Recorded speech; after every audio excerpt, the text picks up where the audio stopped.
From Darling Stadium, Friday, September the 26th, 2014, it's Friday Night Football on LSC, your local sports channel. And tonight, ladies and gentlemen, it's that great rivalry between the Hampton High Crabbers and the Phoebus Phantoms. Hello, everybody. I'm Paul Rowe, and I'm up here along with Frank Edgar, Bob Hintz, and Brent Musgrove will be joining us later on this afternoon. Frank. This is the game that every year everybody looks forward to. This is the Phoebus High School. This is the Hampton High School rivalry that has been going on since 1985? 76. That's a longer time than I thought. And every year it's considered to be one of the great rivalries, and it is a great rivalry. And right now we've got two teams that are really playing very well. And this ought to be, as always, one whale of a game, Frank. Well, it sure looks like so this year. Both teams come in playing well. Phoebus at 3-1, having lost the only contest over at Lake Taylor. Hampton coming off that great win last week, the final seconds kick by Bo Lomax to put the Crabbers over top of the undefeated Kickingham Warriors. So both teams come in playing well. It's an interesting matchup in that Phoebus at 3-1, 3-0 in the district, but the teams they've played are 2-12 overall. Hampton comes in 1-2 in the district, but the teams they played are 11-1. So it's going to be hard to see. It's been hard to see so far which team's stronger. We'll see it tonight. Yeah, and which team is going to be stronger is going to be fun to watch, because we're going to be seeing two teams that have, in my humble opinion, changed a little bit over the years, especially Phoebus, which, as you know, has been a team that pounds the ball. Play after play, yard after yard, just drives it down your throat. But already this year, Phoebus has, 585 yards passing compared to 365 yards rushing? So all of a sudden they've become a team that's throwing the ball. And Hampton, as we know over the years, has always had good runners, but they've always had good quarterbacks. And right now they got a really good quarterback out there, and he'll sling that ball down the field. So two potent attacks, but a little bit different than they've been in the past. Certainly, historically, Phoebus has always had the big running back. You think last year Marshawn Williams, who's now in Blacksburg. Before that, Elon Lewis, a couple other great running backs they've had come through. This year, Jamari Becknell, 7.3 yards a carry, so he's very good. But as you mentioned, Justin Wright, the quarterback, doing a great job throwing the ball down the field. That's correct. And right now, ladies and gentlemen, we're going to go down on the field where Brent Musgrove has an interview for us with one of the coaches. Brent.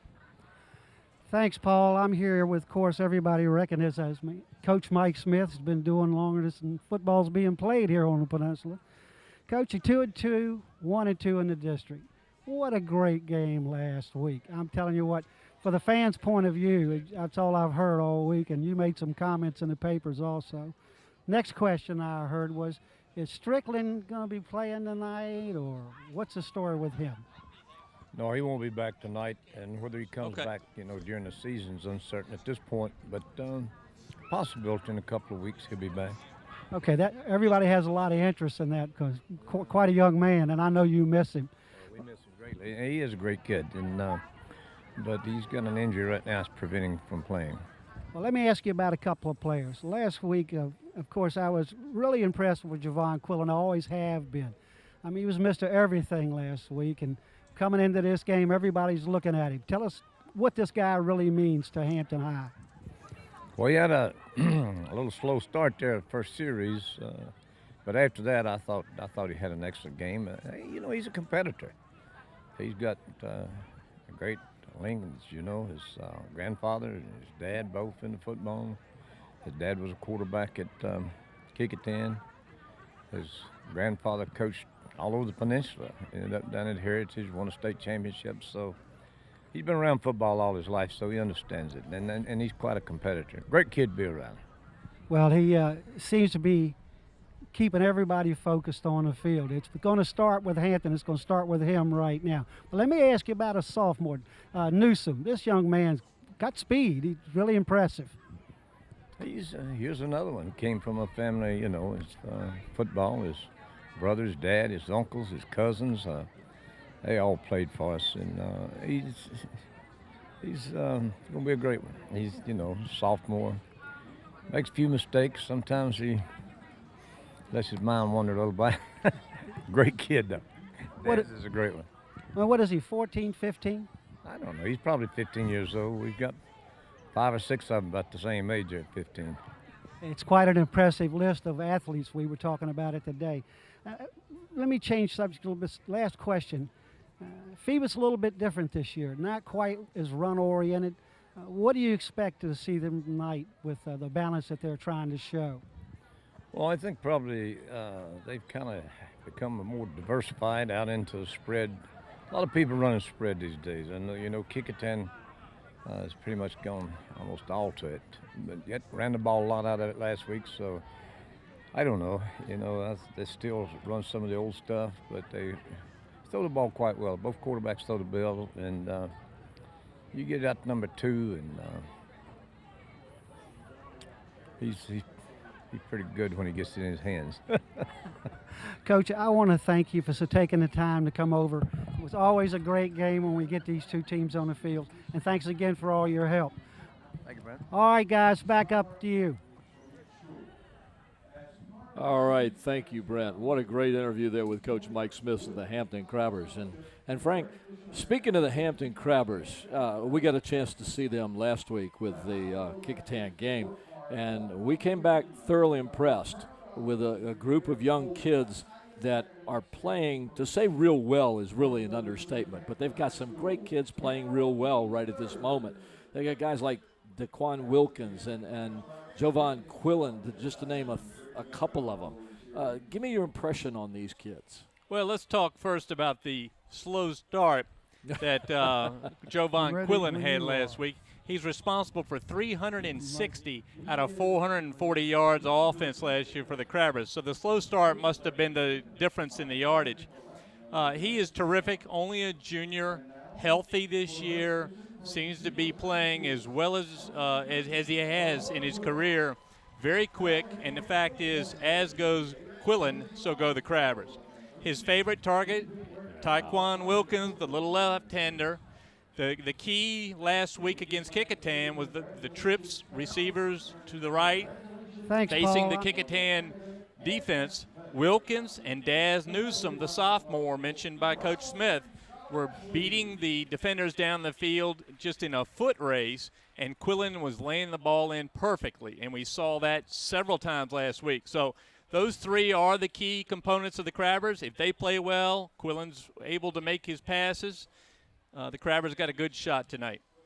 Look forward to finding out whether they can do it or not. Right now, we have another interview down on the field. This time we'll go to Bob Hintz. Bob, how are you? Hi, thanks, Paul. I've got Coach Blunt here with me, and Coach, you're at Phoebus. You started off. You're 3-1. You got a good start, but now you're going into the meat of your schedule. But your defense is really playing well. Well, that's been our focus every year. We come out and we want to make sure that the defense is ready, that game by game we're getting better, prepping ourselves for the late season and the playoff run. Well, I know you got, so I want to talk just a little bit about Harry Lewis, but I also don't want to forget Jalen Holloway, Andre Smith, and Milan Willis on that front four. But Harry's been with you a long time. Yes, sir. Harry's been here since 8th grade, along with Breon Baskerville. Those guys are two kids anchoring us since 8th grade. It's their senior year. They really put a lot of focus and hard work in this offseason to make sure that they will be prepared for this season defensively and offensively. So we're really excited about what they're doing right now. Well, and you're talking about Baskerville. We're talking Harry and Baskerville. Good students, too. Absolutely. Harry has a 3.6. Breon has a 3.8. These are two kids that the Ivy League schools are after right now. We all know that Harry's committed to Virginia Tech, but if he would like to go the other direction and go to the Ivy League, that's an opportunity that he would have. We really want to focus academically at Phoebus. We want to make sure that these kids academically have the opportunity to make sure that to achieve on the next level. That's great. Now let's talk a little bit about Baskerville. What a great young man this guy is. Absolutely. He's a great kid. He's our Mike linebacker. He's the guy, he's a coach on the field. He's going to line the defense up. He's going to make the adjustments. He's going to point out the sets that the offense is showing, and he's going to be ready to roll. He's a kid that he's so coachable. One of the best coachable, most coachable kids I've ever coached. Well, I've also noticed that you guys do a lot of, you do your weight workout in the weight room, but you do a little bit on the films too, don't you? Absolutely. We spend a lot of time doing everything. You know, you have to. I mean, if you want to be able to compete with the top teams around here, compete with anybody around here, these teams are well coached. So if we want to continue to be successful, we're going to have to do those little things.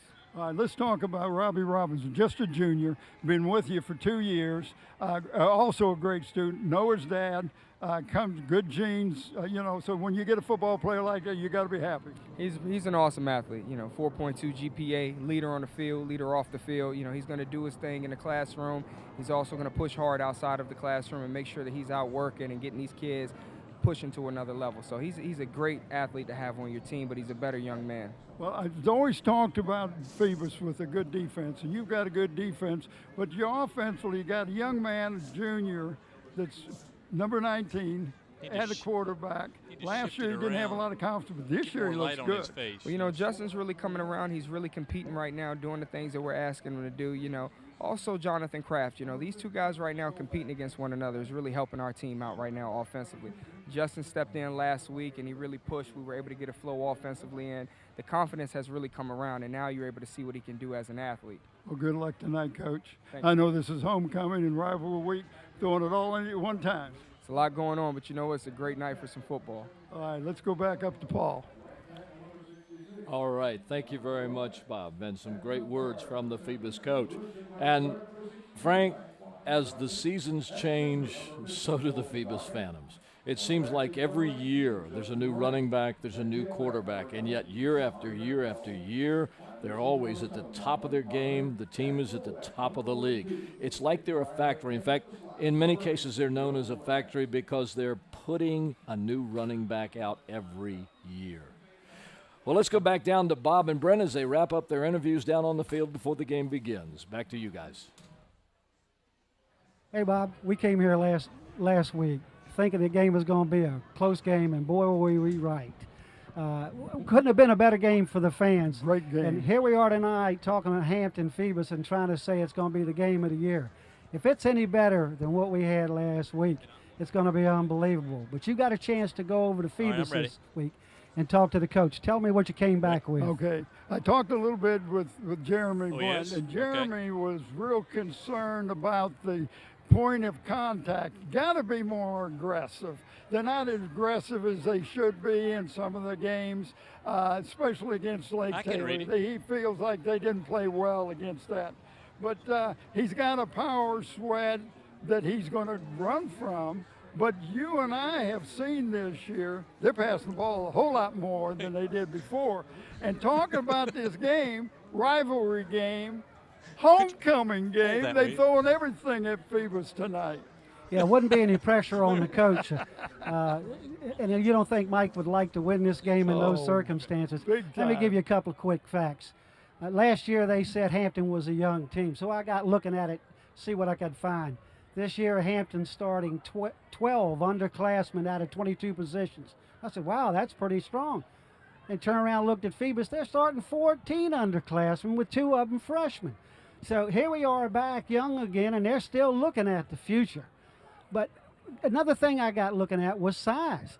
Last year, of course, Phoebus had the line that everybody wanted. They lost a lot to graduation. But if you get to looking at it, their offensive line front 5 averages 241. Hampton's defensive front 4 is 207. Wow. Hampton's offensive front 5 is 220, and Phoebus's defensive front 4 is 221.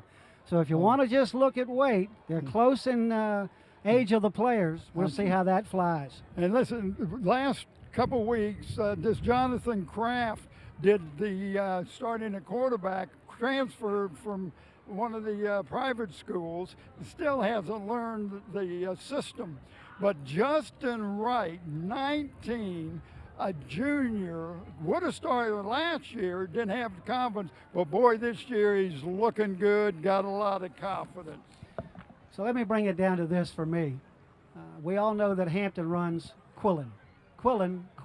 And with Strickland out, where are they going? Well, let me go give you something. Curry, Higgins, Taylor, for about 12 years of somebody just like Quillen. Why would you not use him? Yeah, and I agree with you. And of course, the key for Phoebus is, or for Hampton is, are they going to be able to find somebody else? Because Strickland's injured, they can take up that slack. Now, we saw some great pass receivers last week and some great passing. So the pressure's all going to come down to those two offenses is the way I see it. And I'll leave it with you, and you take it back. Well, I think that Hampton has got big play guys than Phoebus. They got Wilkins, they got Daz Newsome, and then, of course, they got Quillen. So, Cal Key, too. What you got? Yeah, Cal Key. Cal Key. Don't want to forget Cal Key. They had his dad in for an interview. Well, listen, it's going to be a great game, great night, sun's in my eyes, but it'll be down by the time I get up in the booth. So we're going to stay tuned right now for our catering sponsor. Boy, that was tough, wasn't it? It was. And what a great catering sponsor we have, too. Go ahead and tell them about that sponsor there. Well, the game is brought to you by the Grey Goose Cafe and Bakery in downtown Hampton. Open Monday through Saturday, 11 to 3. The Grey Goose serves a wide variety of delicious lunch selections, including its famous chicken salad and that delicious Brunswick stew we had tonight.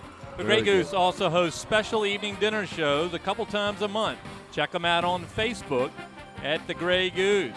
And think about the Grey Goose the next time you need some catering. The Grey Goose on Old Hampton Lane in downtown Hampton. And if you haven't been to downtown Hampton yet, you need to go because it's turning into a great place for people to go, especially to eat. Lots of good restaurants. Lots of good ones. Well, I'm going to head down the field, Paul, and let Bob have a seat tonight. Bob's back with us in the studio. All right, thank you, Frank. Yes, sir. And we'll talk to you down on the field later this evening as Bob Hintz comes over, and he'll take his place in the seat next to me tonight. And as soon as he gets wired up here, we'll be ready to go. And folks, this is a treat for me because many years ago, Get out of my seat. And this is where you were. I was just telling him it's a treat for me because many years ago, I was asked to substitute for your previous partner, Tim, for an evening. And I was in awe of you as an announcer. And we came do up something here like that. and you said, listen, this is an easy job. There are nobody listening to you, so don't worry about it. Just tell what goes on in the field and then hush. I'll take it from there. Well, I didn't say hush. Well, I'm being nice. But you did a great job, and I really had a good time. Well, listen. And this is the first time we've been back together, and I appreciate it. It's been a while. Good to be back up here. I've enjoyed the sideline, but this is where my heart is. All right, let's go to the coin flip. Okay, guys, Hampton, I'll call you white. Phoebus, I'll call you blue. If I have a foul, ask for the white captain or the blue captain. Two things I want you to take back to your teams. The first is, you got somebody wrapped up in a whistle sounds, it's over. Don't stick him on his head, okay? The other thing is, you hit somebody, they know they've been hit. Don't get in their face and talk to them about how hard you hit them. We don't want any unsportsmanlike, all right? Okay? All right, we already had a pregame toss. He won the toss, but you can flip it and he'll win the toss again. Okay? All right? Okay. Yep. It's still a tail, and you won the toss, and you've elected to receive, right? You're going to receive, and you guys are elected to bend that in and kick that way, correct? You will bring around here. Hampton come around here. Hampton is doing the toss. Crabbers have won the toss and have elected to kick.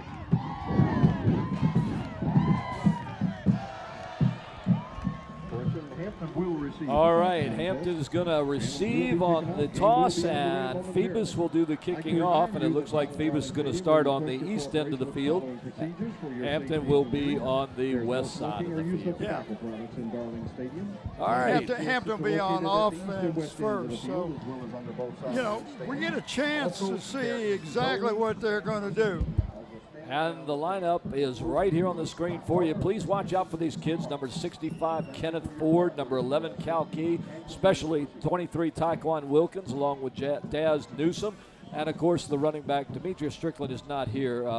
He's injured on that. We heard about that one. But Jovan Quillen, and keep your eyes on that young man. He's dynamite. Well, let me tell you something about Quillen, and we'll talk later on, but what a great young man he is. Now, you look at the defense for Phoebus, and you got number one, you got to look at Harry Lewis. What a great guy that is. Number 12, Breon Baskerville, middle linebacker, into a lot. And Robbie Robinson, the corner, if he gets the ball, he can take it to the house. So this defense can be a thorn in the side of the Crabbers tonight. They sure can, and they're a good defense because we saw them last week. This will be our first chance to see Phoebus live. Getting ready to kick off for Phoebus is number 90, Stephon Tompkins. Looks like number 23, Tyquan Wilkins, is in about the 10-yard line. I'm trying to see, Bob, is that number 9 that's out there with him? Yeah, looks like number 9, and that would be Elijah Conliff. And, of course, Phoebus doing the same thing that both Kickingham and Hampton were doing last week. They're kicking away from anybody that can take that ball down the field. Well, you don't want to give it to Wilkins because he's unreal. He's not only good speed, he's deceptive, and if he finds an opening, he puts on the Jets. And we've seen him do that consistently. With a kick out of bounds, Crabbers will take over at their own 35-yard line. And they'll start this game, the great rivalry between the Hampton Crabbers and the Phoebus Phantoms. You got a rivalry, you got homecoming. Oh, yes. Phoebus is loaded tonight. And Coach Blunt was not real happy about it. Jovan Quillen under center. He's got Vincent Barrett behind him. He gives it to Barrett through the hole. Gets near about the 40-yard line.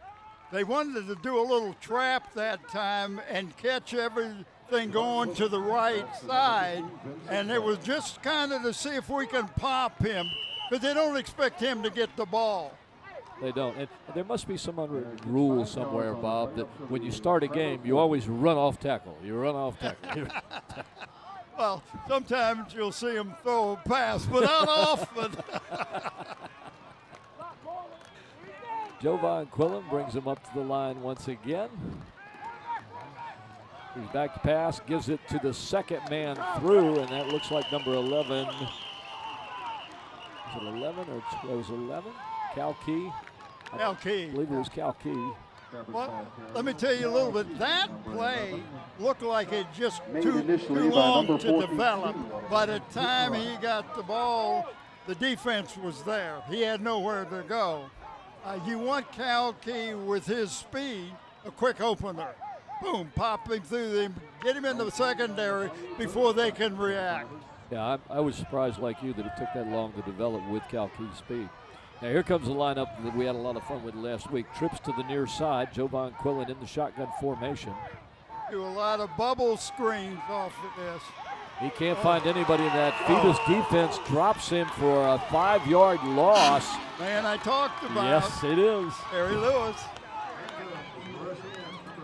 But if you remember last week, Hampton got the ball and punted, and then all of a sudden, score, kick it in, score, they'd score, back and forth. Maybe this is just their little wake-up call there. You think? Back to punt for the Crabbers, number 99, Bo Lomax. Whoa, big center over his head. He's lucky he got a hold of it. Oh, man. What's that, 46? Yeah, that's about the 46-yard line, which is really not a bad punt after that bad center. Well, it could have gone over his head. He did a great job of getting it. But now, if you remember what Phoebus did last week, every play they got was in the opponent's end of the field. So they're almost there now. They're pretty close, I can tell you that.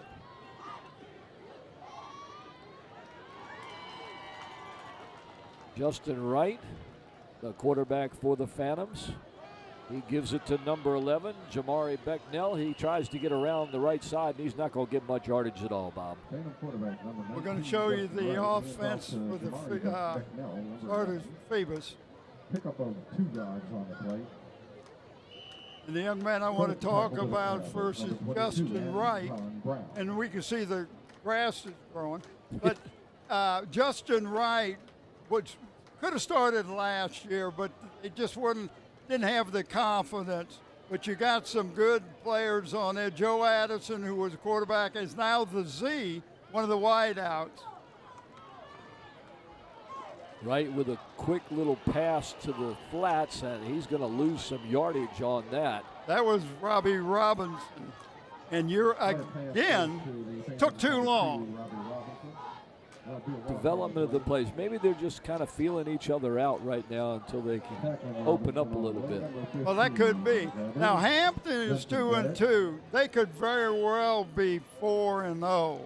I mean, they're that good a team. They've got some great offensive stars. And their defense wasn't too bad last year, except No. they allowed the other team to score every now and then. You're right. Right. Justin Wright again out of the shotgun formation, 3 receivers to the right, and that's where he goes to a wide open number 22. Wow. For Phoebus. And I'll get you who that is in just a second. I don't have a 22. I've got a blank space for number 22. So, ladies and gentlemen, we apologize for number 22. We'll see if we can locate who that is in just a moment. But the pass is complete over on the right side for a first down. And now Phoebus is in Hampton territory at about the 39-yard line. Excuse me, that was Elijah Wilson. Elijah Wilson, number 22. And we'll get a minute here. I'll go ahead and write that down. Elijah Nelson. Ooh, a trip up. And it looked like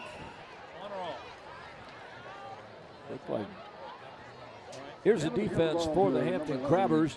Eric Christie, Elijah Conley, Vincent Barrett, Ricky Hatcher. Watch for that kid. And the speed of Tyquan Williams, look out for that.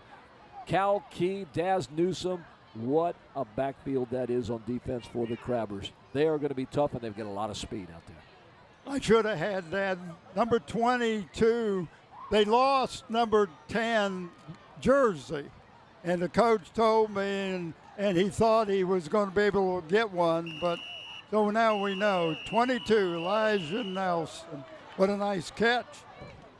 Timeout on the field. This one will be charged to the Phoebus with 7:06 remaining. We got a little time. I want to talk a little bit about these young men. Now, I'm going to go to Quillen first. His granddad took Heritage to a state championship.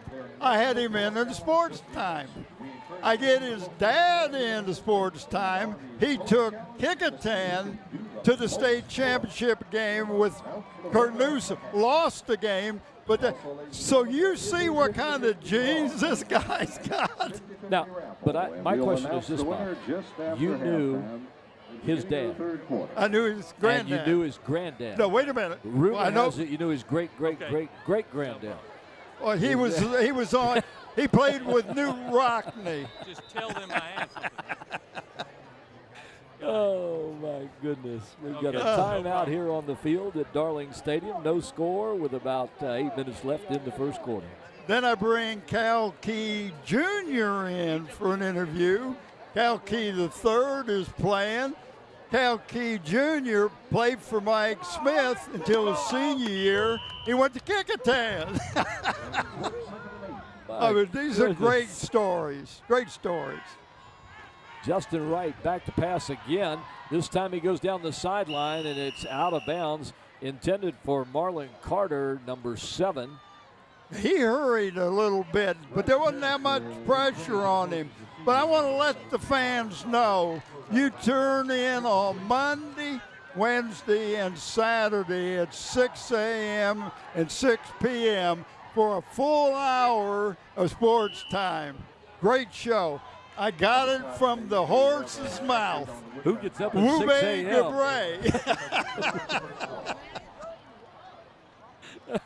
And let me tell you, Andy Foley had a lot to setting up that program. One receiver in the slot, two to the near side of the field.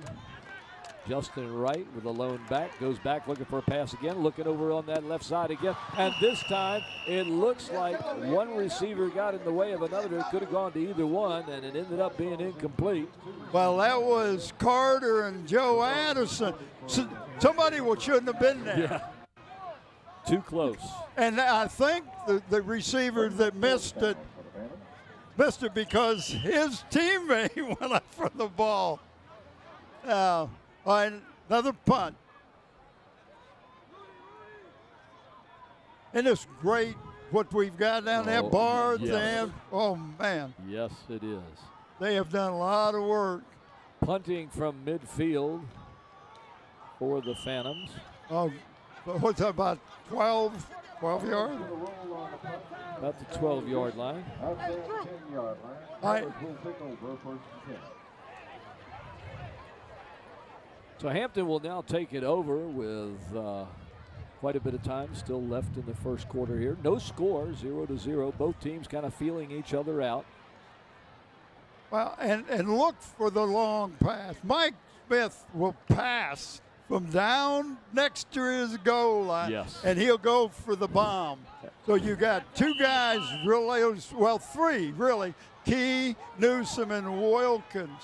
All of them great speed. They sure are. Jovan Quillett gives it to the back.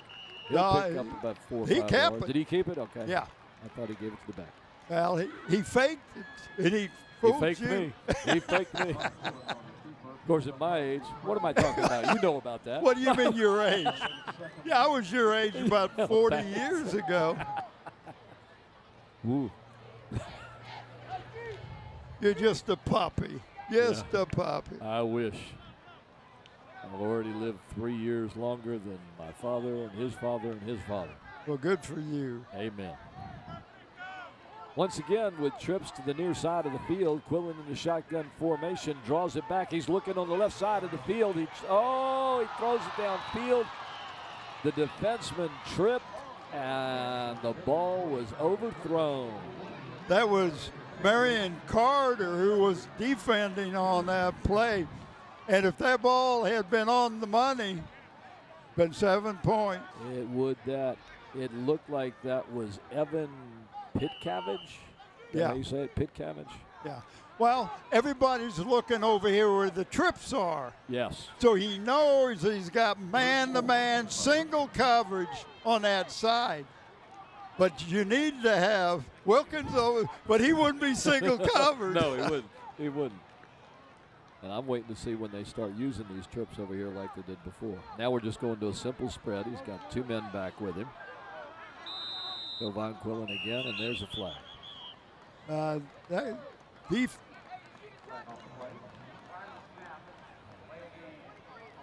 Oh, wow. Boy, they might have started that clock before they ever got the ball off that long pass.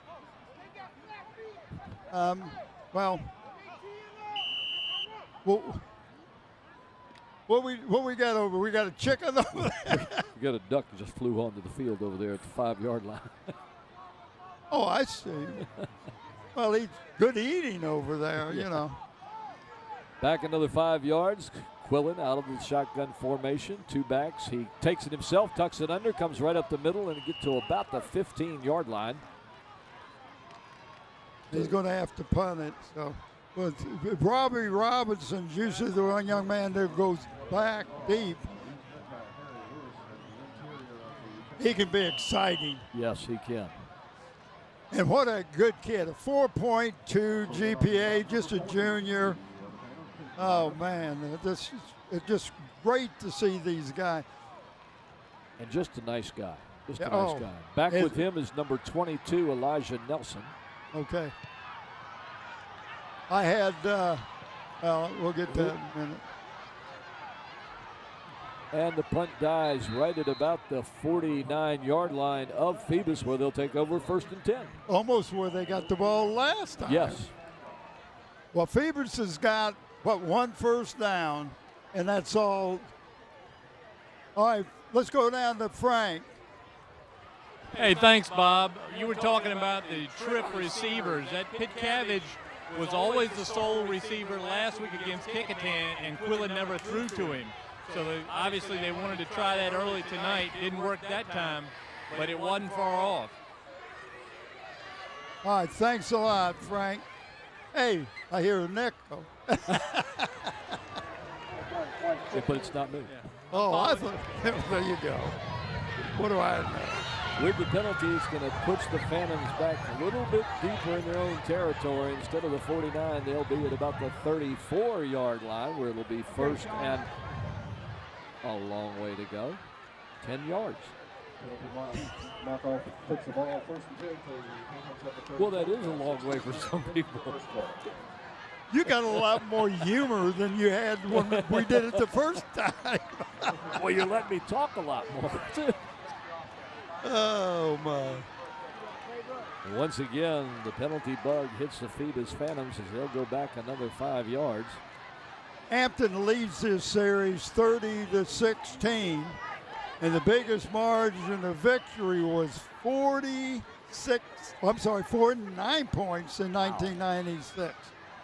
But this has been got to be where it's really head and head in the last 15, 20 years. Oh, yeah.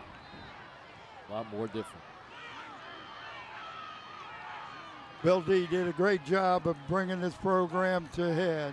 Justin Wright back to throw. He's pressured by the Crabbers, and he puts this one up in the air, and it is intercepted by the Crabbers at their own 40-yard line by number 5 for the Crabbers, and that's Daz Newsom.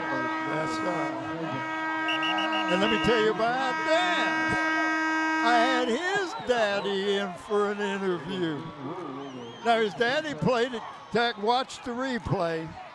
His daddy played at Tech, went over to Amsterdam and played pro ball over there. His quarterback, Kurt Warner. A few years later, Elton Brown graduates from Hampton, goes to UVA, gets drafted by the Cardinals. Yes, sir, who is quarterback? I can give them my opinion if they want to know on that last one. Kurt Warner. 2 kids from Hampton played for Kurt Warner. You can't get any better than that. Oh, man. Now we're right back. Right back deep in Phoebus territory again. Second 5 and minutes, 15. 8 seconds to go in the first quarter. This will be a pitch to Becknell. He'll go off the right side, try and spin and get a few yards. He battles for about 2 or 3 more before he's finally brought down. Look at how many Hampton Crabbers over there with the brother. Well, they've got that speed, Bob, that they really can get to the ball.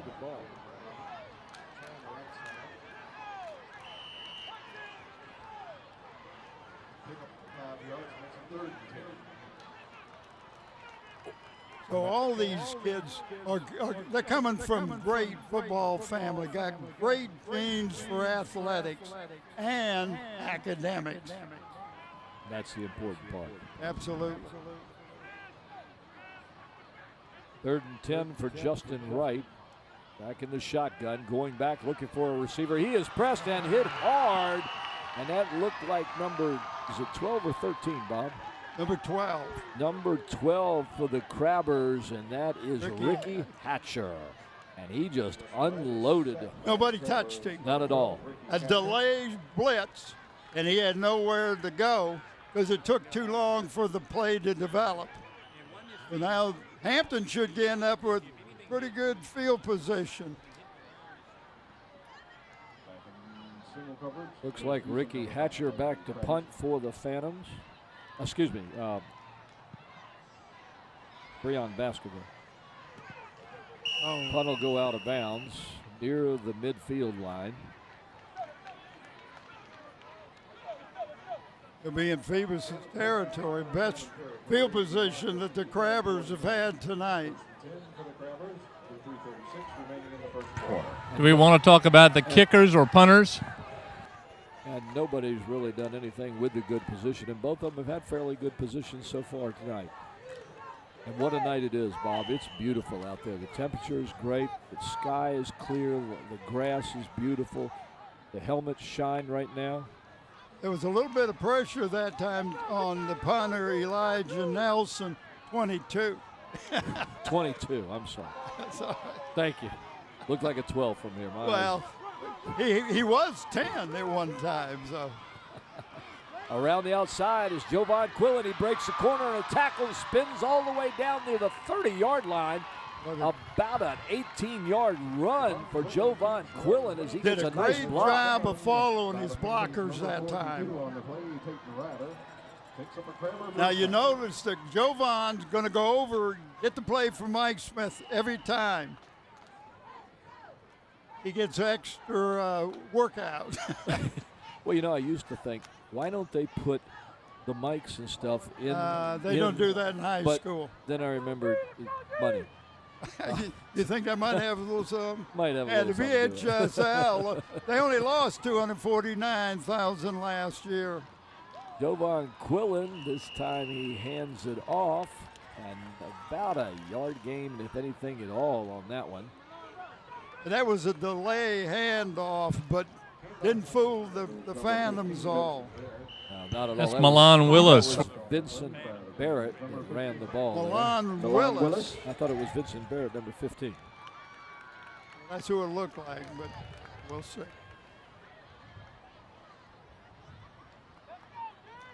Two minutes, 33 seconds left in the quarter. 2nd and 9. Hampton this time with trips to the near side of field. And we've got a flag.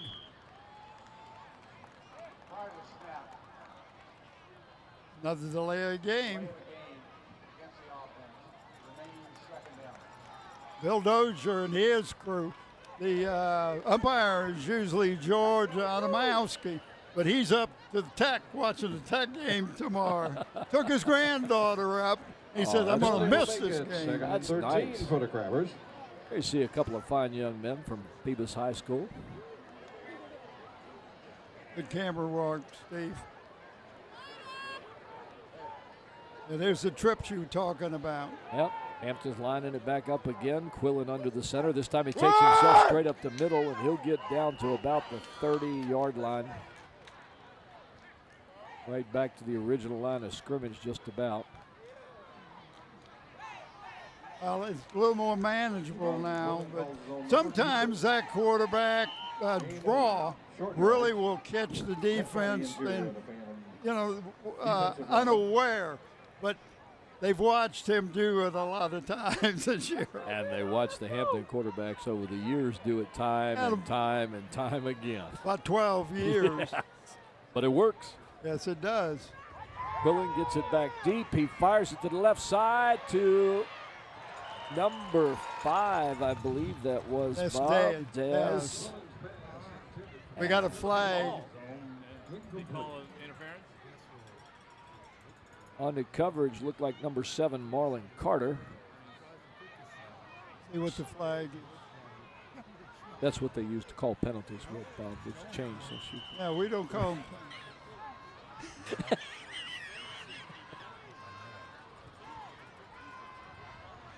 There was no flag. Huh. They must have picked it up. Looks like 4th and 9. And the Crabbers are going to go for it with trips. Quillen back to pass. He can't find anybody. He's being pressured. He tries to take him to the right side and up along the 28-yard line, maybe 20. They keep moving it back there.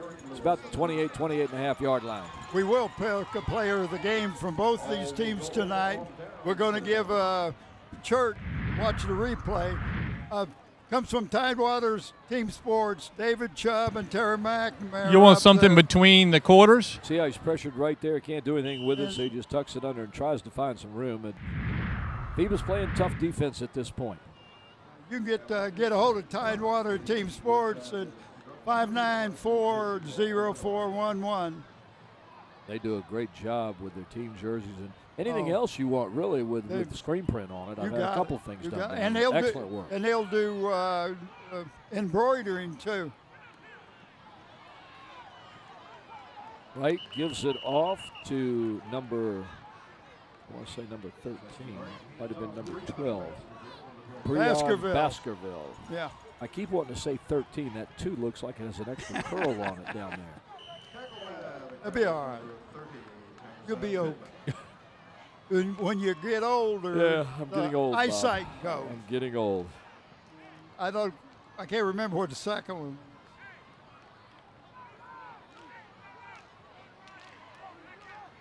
Two receivers to the top of the screen, 2 in the backfield. Wright hands it off over the left side, down to about the 40-yard line, and that's going to be close to a first down. That looked like Baskerville again. Well, if he got the 40, that's the first down. They're moving the chains. And he did that by running. It's funny how the Phoebus has changed from the dominant running back to a passing quarterback. And that's what Frank and I were talking about earlier this evening. As the seasons change, so does Phoebus in their backfield. But they're always so good. Oh. And we got a little Oops. messed up. Now, if he would have just took a step forward and then down like he was in motion, been okay. Or just shuffled a couple of feet to his left or right. One of the other ones he went forward, that would have given him motion and maybe gone backwards a little bit and circled around. Well, you got a whole system set up there. Twins to the top, single to the bottom. Wright goes back. He'll hand it off to Baskerville, who tries the right-hand side, and he's getting nowhere off that right-hand side as the Hampton defense is really stiffened here. Well, if you look last week, you notice how much Kicketan got outside? Yes. Well, they've got a little bit more speed. Plus, Hampton says, oh, they watched that, so we're going to protect against that sweep. And it looked like he just got back to the line of scrimmage. We got another flag.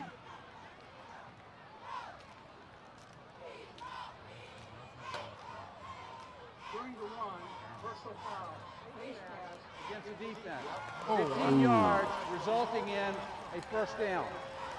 That's a big penalty. That hurts. Oh. That'll take it just over midfield to the Hampton 49-yard line for the Phantoms. But now they'll have a first down situation while they're in Crabber territory. Justin Wright leads them to the line of scrimmage. I've watched Phoebus play a few times this year.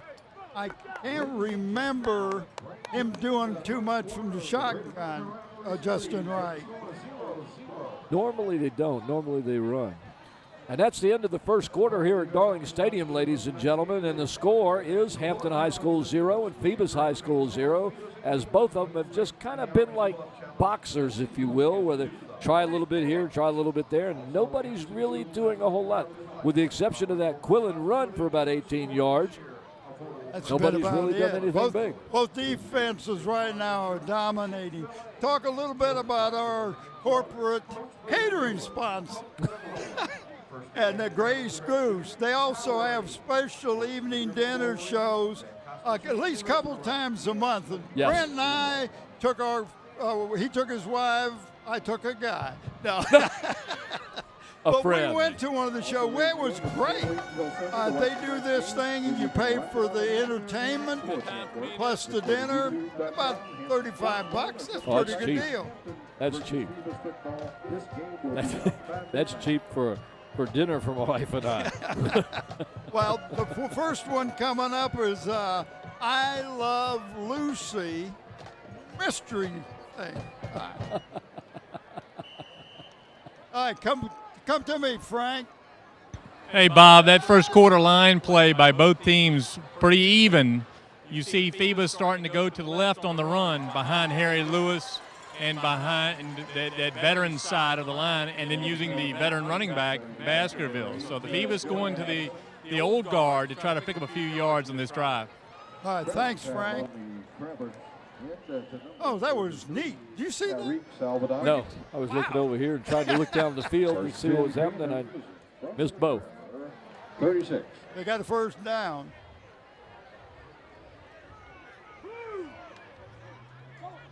Justin Wright under center. Goes back, hands it off to number, people want to say 12, Breon Baskerville again and again and again. Looks like he's going to be the feature back for a while. He'll pick up a couple.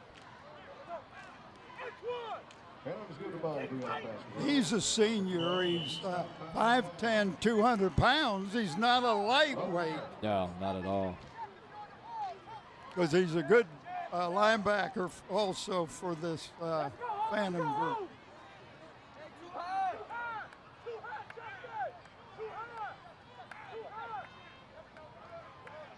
Wright kind of looking things over, taking a little bit of extra time down there.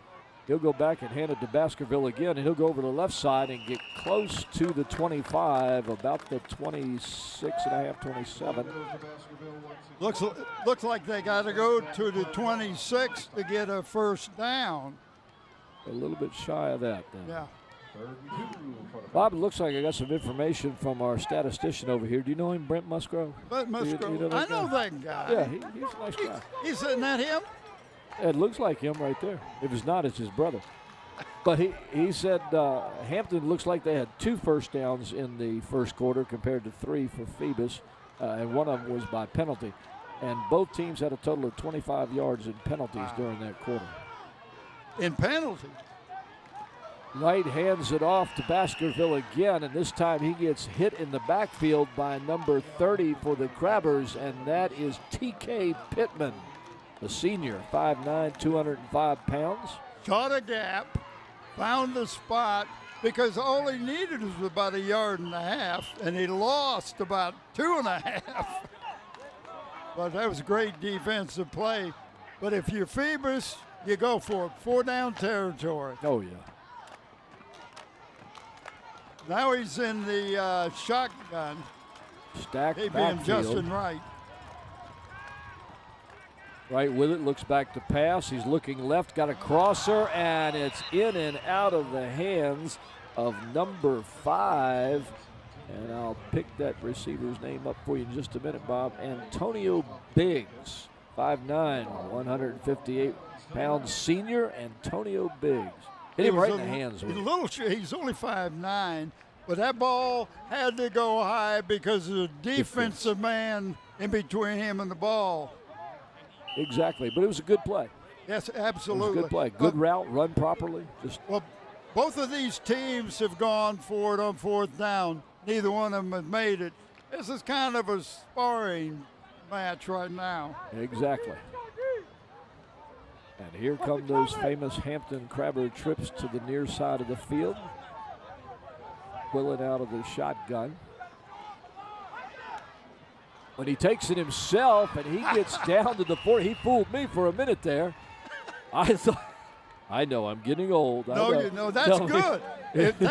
That's a sign of a great quarterback. Yeah, I thought Vincent Barrett had it. The next thing I knew, Quillen was running off the right tackle and picking up yardage. In fact, he picked up a first down. There's about 4 guys on Phoebus thought they had the runner too. But a great job for Quillen. I've got a little story I want to tell you about that, as Andy is also confused. Trips are up to the top of the field now, and this time he does give it to number 15.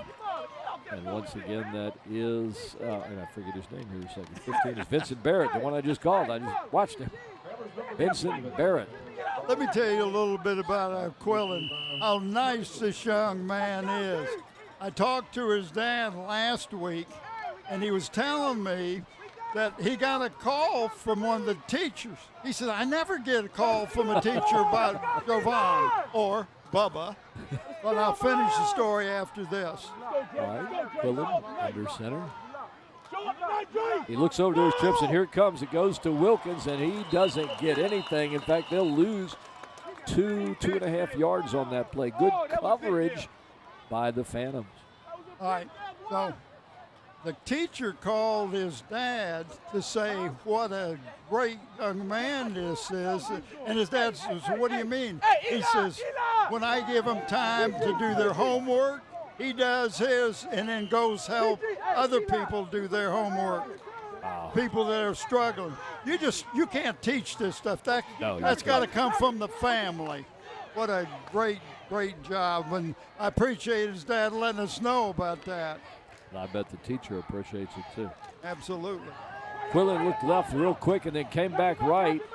And he'll get the pass complete to Daz Newsome at midfield. A little short of the first down, but, you know, fourth down, what do you think Mike's going to do? Quarterback keeper? Now, I have seen a quarterback keeper for 1 yard go for a, Touchdown. 40-yard touchdown.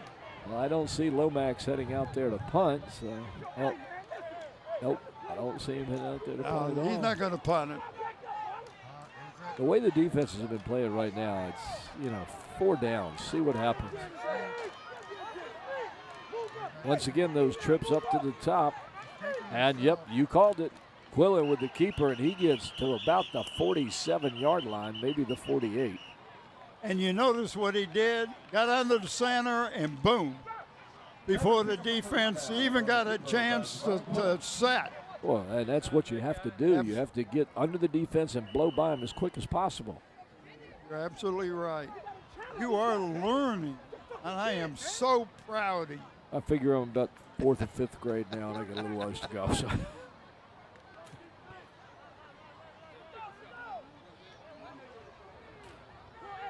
Oh, the red and white comes out with trips to the near side. Quillen in the backfield. He'll take it himself. He finds an opening, finds another one, slips a tackle, and gets across for 40 to about the 39-yard line. And that's the second big run for Quillen, and those are the 2 big plays we've had so far. Now, he was tackled at the 44 and did what you said, slipped that tackle and picked up a total of 9 yards. We always think of football as being a brute force type thing, and it's always so glad. I was never big. Yeah. I was always the quick one, and I love to see these players that can just slide right through quickly and take off. Quillen now has 9 plays for a total of 51 yards, and he hits a pass here at about the 35-yard line for about a 4-yard pickup to number 5, Daz Newsome. He's got some good hands. We saw him last week at the kick-tag game, well, along with the speed. And we marveled at his speed last week, but the hands were so good. Well, what helps him is how good Wilkins is. Yes. So they concentrate on him, which opens up Daz. Marion Carter was the defensive on the play.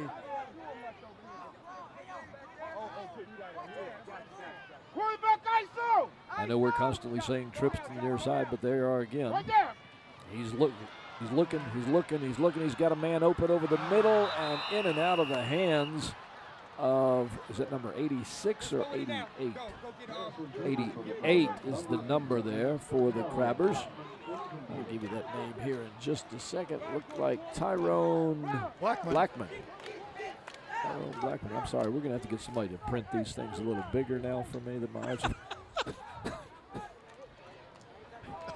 They have different size fonts you can use. I need about a 48, not a 12. If you did, you'd have it on about 4 pages.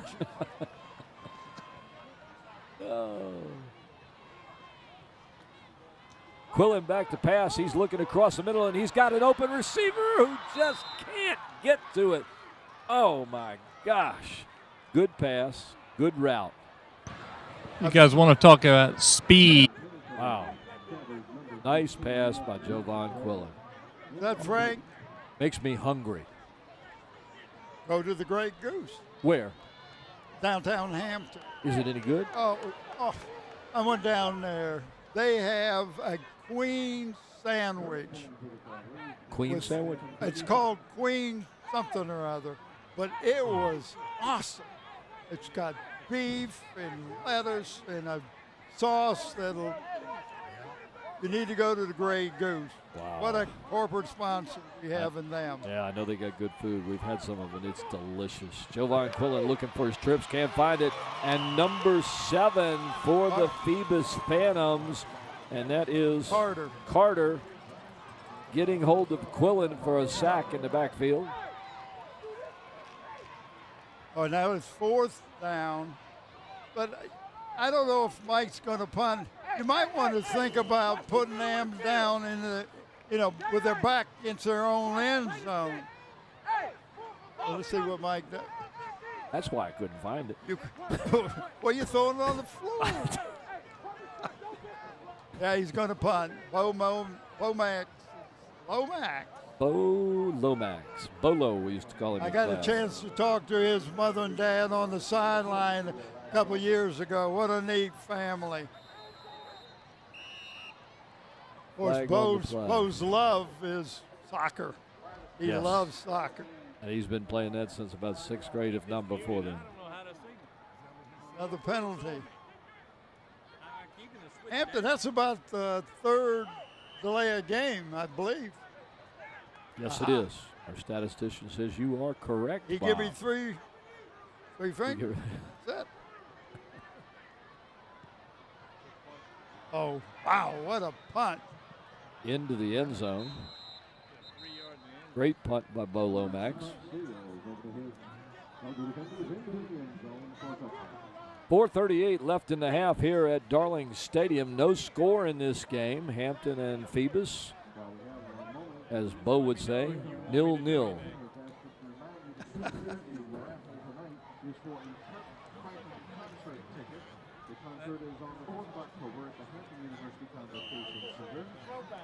There's a good shot of Mike Smith on the other side of the field. Already has his hat turned around. It's about the 2nd play of the game. You can tell how into it he's in when that happens. Keeper by Justin Wright. He slips the tackle, gets hit hard, bounces off one, and still fighting, gets down over the 30-yard line. What a tough run that was by Justin Wright. Let me tell you, last year, he'd have gone down on that first hit. Not this year. Did a great job. Watch the replay. Look at him hit right about there. Ooh. You got to wrap him up. I tell you, I don't think kids are doing that anymore, Bob. They never wrap up anymore. They hit, and try to knock the guy over. They watched on the NFL. Yep. We were taught to hit their legs. You take their legs, they can't go anywhere. Exactly. Wright gives it to number 11, Jamari Becknell, and he's hit in the backfield and brought down quickly.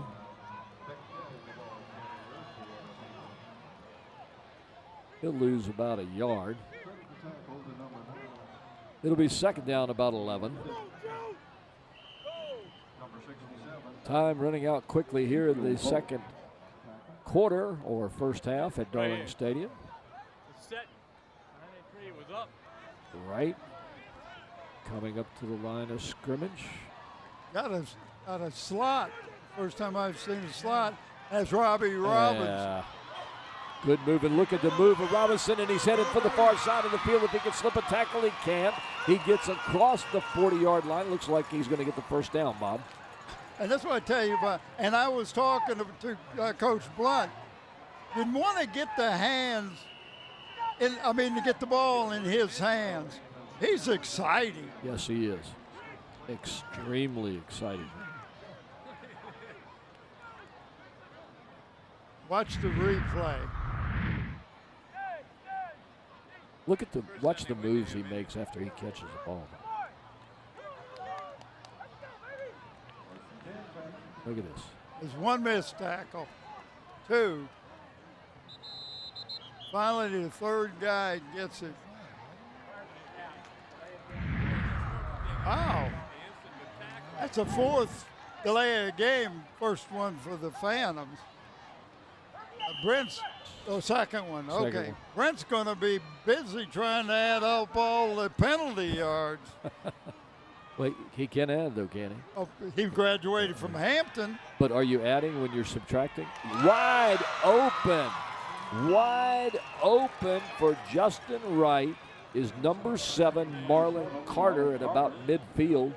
And he'll get down to about the 47-yard line of the Crabbers. You're right. He was way, way too open. Somebody miscovered something. Well, if they go back into a zone, you just find a pocket that is open. So they've done a lot of film work, so they know about where there's going to be an opening.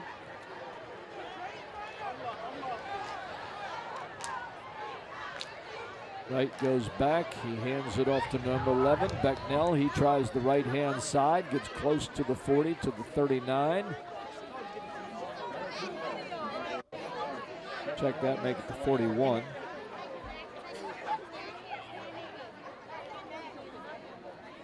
Clock is running. We're under 2 minutes. So. If you would have asked me what the score was at the end of the half, what's the score at the end of the half? I would have said at least 14 points for one of the teams. I probably would have said more than that. Yeah. I expected a little bit more. Don't you think they look pretty evenly matched on both sides of the ball? In fact, so evenly matched that Phoebus is going to take a timeout with 1:25 left. We got a timeout. We got Frank down there. Bob, the one thing that it's hard to see from the stands but easy to see from the field is how fast Jovan Quillen is for the Crabbers. Incredibly fast, whether he goes outside or he goes up behind that big center of his. He is terrific and hard to catch. On the other side, Phoebus looks good. The quarterback Wright took a big hit there by Cal Key.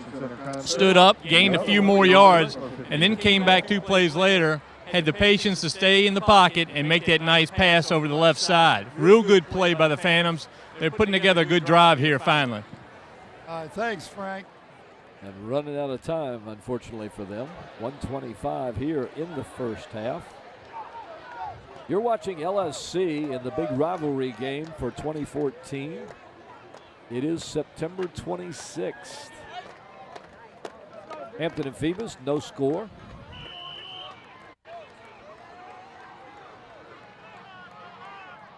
Wright takes it, hands it off to a wide open Becknell, who splits 2, and he's going to go all the way. Touchdown for the Phoebus Phantoms. Becknell took it up the middle, split 2 tacklers. I don't think he was touched by anybody else after that. They caught Hampton in a defense that was perfect for that offensive play. Because nobody touched him, like you said. Boom. But did he show some speed? Wow. Yes, he did. Very much so. Well, Hampton will have 1 minute and 16 seconds. See if they can answer. My gosh. That's the last thing I expected. Happens. Should be number 95, Riley. His kick is blocked. That could be a factor. After last week, that could be a big factor for either one of these teams. But Jamari Becknell with the long run right up the middle in a beautiful run. Good blocking and just excellent speed on his part as he outran everybody in the secondary to the end zone. You look at the teams in the district. Hampton's got a great kicker. Kecoughtan's got a great kicker. Bethel's got a pretty decent character. Phoebus needs to get a kicker. They have one guy that does PATs, one that kicks off, and a different one that punts. Your best guy, you hope, can do all 3, like Lomax does, and Chase Thomas over at Kecoughtan. And one of those young kickers is out there for Phoebus right now, number 90, Stephon Tompkins. Looks like 22. Yes, 22 got the block. Good eye. Look at that.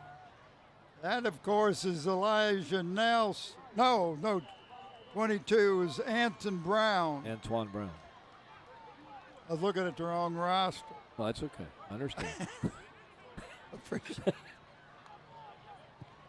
Here comes the kickoff. It's going to be short to about the 25-yard line, where it's taken by number 5, Daz Newsom. He'll get it about to the 33-yard line with 1:10 to go in the half. And let's see how Mike Smith plays this. I know how I'd try. He's going to put the ball up in the air, but you know the ball's going to be in Quillen's hands, and if it's not open, watch out, because he can run. And while he's running down, he'll score and go over, help somebody with their homework. Yeah. I mean, he's just that good a kid. And then in halftime, he'll do tutoring classes. Absolutely, yeah. In between here and Mike, tell him what he's got to do. Yeah. We're kidding, folks, but you got some great individuals on both of these teams. They're not only great athletes, but great academics. And he's keeping it himself, taking it off the left tackle and gets down to about the 45-yard line. Hampton still has all 3 of their timeouts. I know.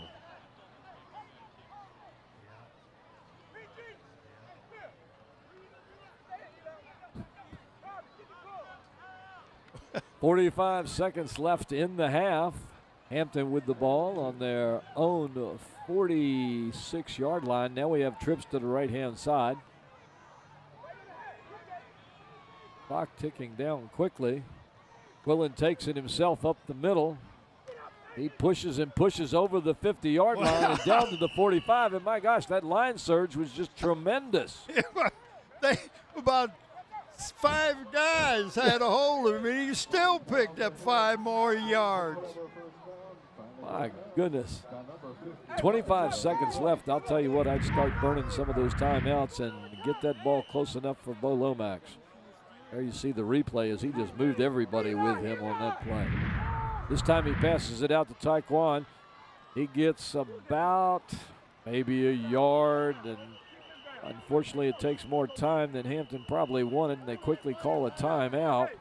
I think, 9 seconds now. They could have stopped the clock. Well, about the only thing they could do now is try one fairly long pass, get a quick timeout, and then see if they can get a field goal. Well, if it's a long pass, it's going to stop the clock because of first down. Then you could call the timeout. Don't let the clock start. I never trust those guys stopping the clock for a first down Well, change. Tim Ewing down there. Not him. They always say they're going to stop the clock. They don't always do that. If I grew a beard, would I look like you and Frank? Oh, God. And Brent? Let's hope not. Brent's handsome. Well, I Frank and I refuse to just- comment. I'm looking at you guys. I'm the only one that doesn't have any facial hair. Well, that's okay. You'll grow up. You can start shaving in a year or two. If you do that, it grows quicker. Here we go with what looks like possibly the last play of the half, depending on what happens. We got a stoppage here for a moment. Not sure what it is.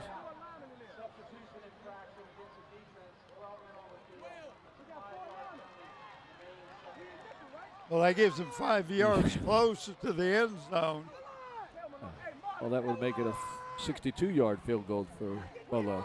I don't think he's going to try one. He tried a 57, and it was run back by touchdown. So I don't think so. Oh, my goodness. Well, here it goes. Trips to the right-hand side. Single coverage down here to the near side. Quillen out of the shotgun. Shifts his runner to the left. He's going left. He's looking for the single coverage. He's got number 10 deep, and number 10 can't get to it as the pass is well over his head. And number 10 for the Crabbers is Octavius Jackson, a senior, 5'7", 150 pounds. Now, Marion Carter was the defensive player on that game, but he was beat. If the ball was on the target, he would have caught it. Last play, 4 seconds. Unless defensive penalty. Right. Then you'll have what they call an untimed down. Not going to half with 2 timeouts. Watch the middle screen. PG, watch the screen. Marlon, you can back up, Marlon. You can back up. Never mind. Really come out of the shotgun. Quilvon gets it. He's looking around. Can't find anybody. Fires it downfield deep to the end zone, and it is almost intercepted by the Phantoms as time runs out in the half. So Jovan Quillen looking for those quick 6 points, just quite can't get it. All right, what we have tonight, back and forth first quarter, most of the second quarter. What did you see? I saw 2 defenses ready to play tonight. 2 defenses that weren't quite sure of the offense of the other team, but they were making the best of it. I see offenses that can't quite get going, but we're going to see what happens in the second half. Now, the best thing that happened for Phoebus was that long run. In other words, this would be a scoreless tie. 6-0 for the Phantoms. Stay tuned for the second half here at Darling Stadium, ladies and gentlemen. We got a great game going between the rival of the Hampton Crabbers and the Phoebus Phantoms. Phoebus leads it 6-0. We'll be back.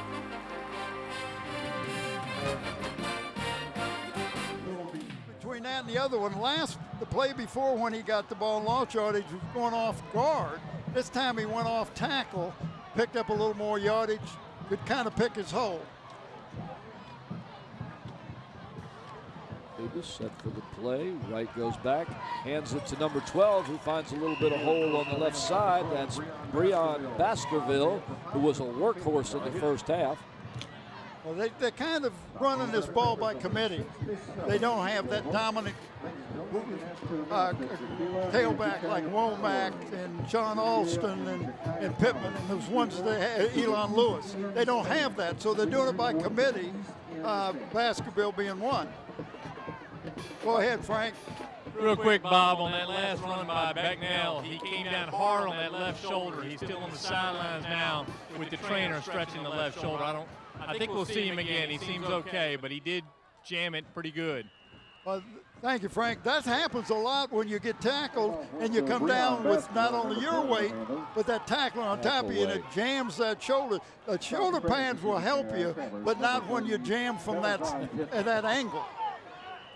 Baskerville took that last play off the left tackle and picks up enough for the first down. He found a slight hole there for a second, but once again, speed playing into it. The Crabbers closed it up quickly, but not before Baskerville was able to get the first down.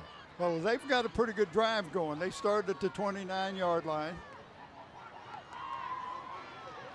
Once again, number 12, Baskerville.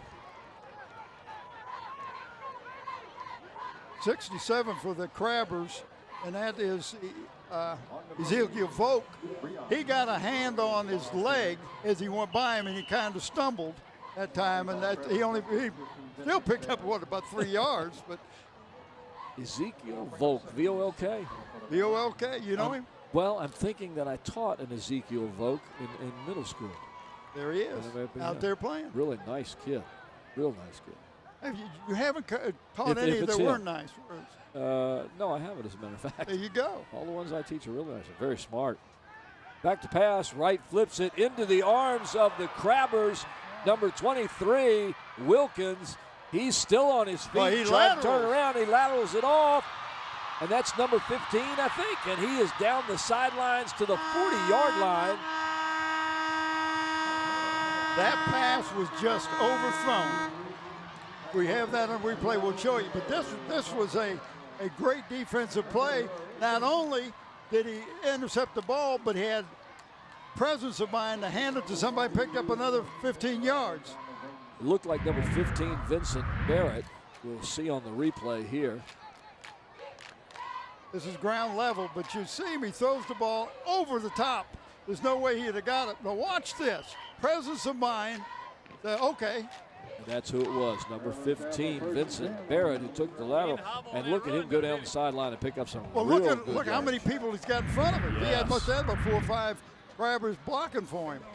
So a turnover by the Phantoms gives Hampton 1st and 10, and Jovan Quillen takes it himself, and somebody else thought that Barrett had it again, and they really wrapped him up big time, didn't they? He left that ball in Barrett's stomach for one more count and then pulled it out just before he got hit. You're right. Quillen picked up 4 yards. I'm like, what a great play that was. Here come those Crabber trips to the near side of the field.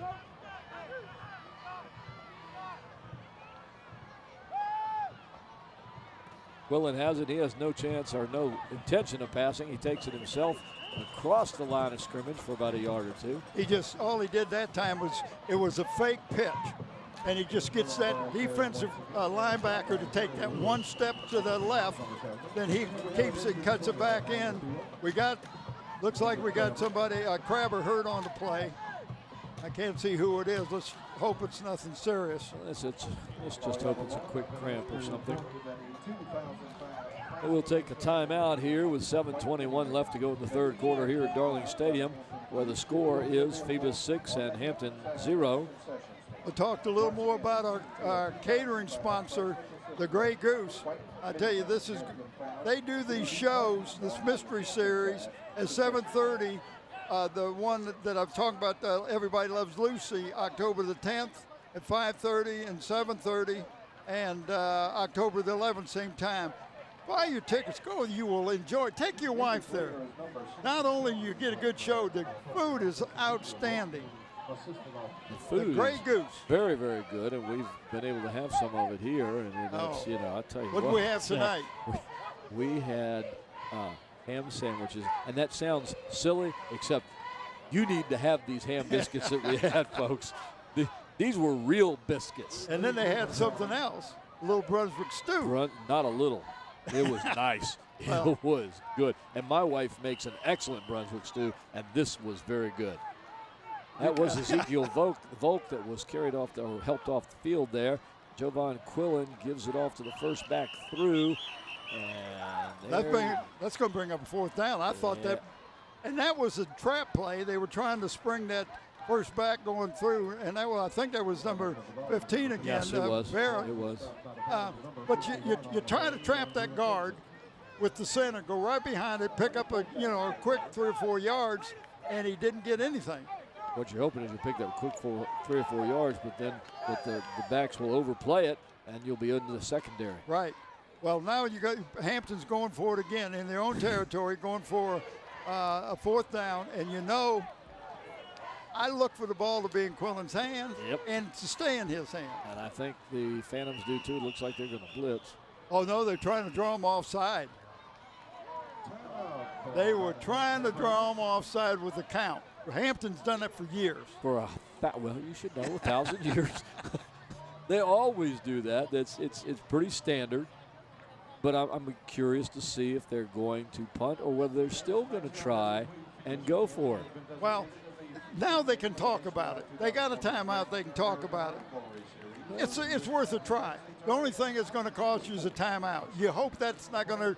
You need that timeout at the end of the a game where you might need to stop the clock to get a field goal or one more play or whatever. So. And we see the answer right there, trotting onto the field to the right, number 99, Bo Lomax. And he's going to tell Bo where I want you to kick that ball, and Bo will do it. Yes, he will. To the right, to the left, how straight far up, down, whether it's got a squiggle to it or whether it wants spin on it, whether back spin, top spin.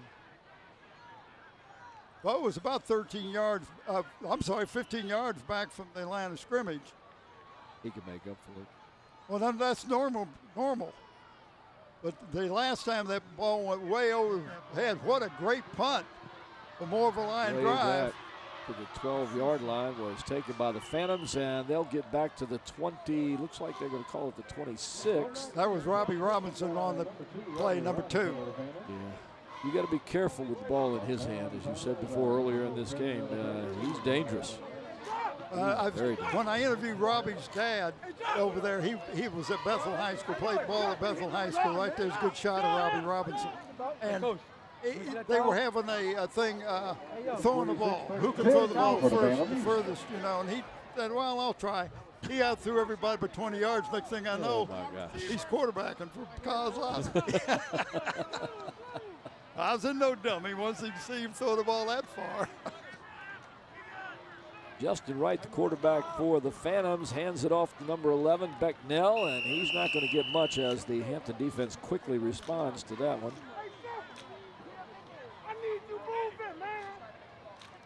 You know, I look at this game and the way it's being played, and you say, okay, what team's going to make the first mistake?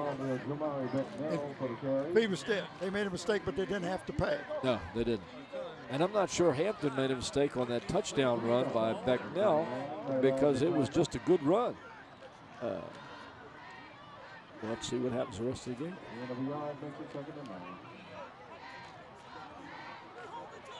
Gotta go! Gotta go! Justin Wright flips it back on a pitch. Looks like Baskersville, 12. I tell you, the Phoebus is doing a good job of blocking, and Breon is doing a good job of cutting off of that block. Most people would have tried to get out on the outside. Frank, come back. What do you got, partner? Tell you, Bob, that last block by the fullback, I think it's Peyton Ryder. He came out in front of the back, looked all around, saw the man, and hit him square, and got him running back another 5 yards. That's what you look for from your your offensive blockers in that backfield.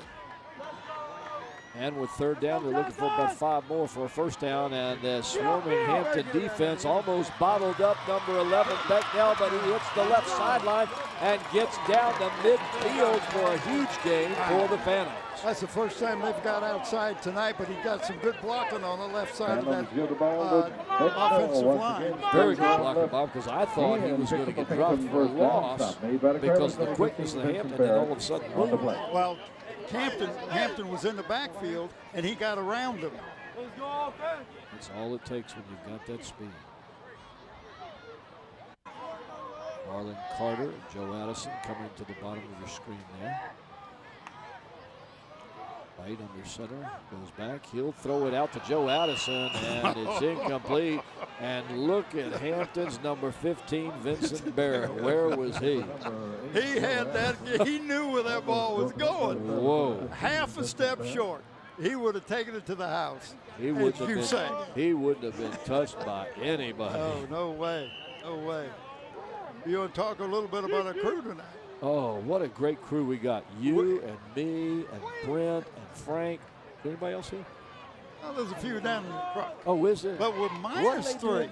We're minus 3. Hey, that's okay. And look what we're doing. What a great job. They're good. What a great job. We have are very good.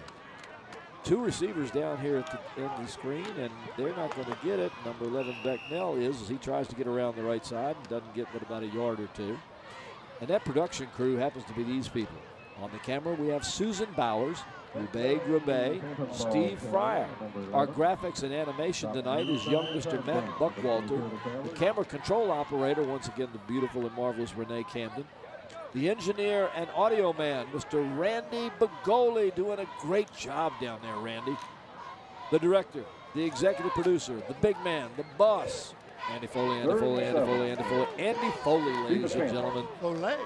And up here, I'm Paul Rowe along with Bob Hintz. And as we told you earlier, Brent Musgrove, and on the field, Frank Edgar, and a completed pass to number 22 for the Phantoms on a slant run. And he's down to about the 26-yard line. Elijah Nelson. Wow. What a nice pass. Good and that's what I was talking about when I talked to Jeremy Blunt earlier. He said this young man could have been the starter last year. But he said he didn't have the confidence. So that's why I used Joe Addison and Terrell Tolliver. Watch the Terrell replay. Tolliver. And now he is, look at this pass. He puts it right where only he's going to catch the ball. And he's 6'2". 6'2", 180 pounds. Good size. good hands. Here comes Becknell around the right side, trying to get around the corner, and he gets hit by 3 Hampton Crabbers as he gets down around the 20-yard line. Take that.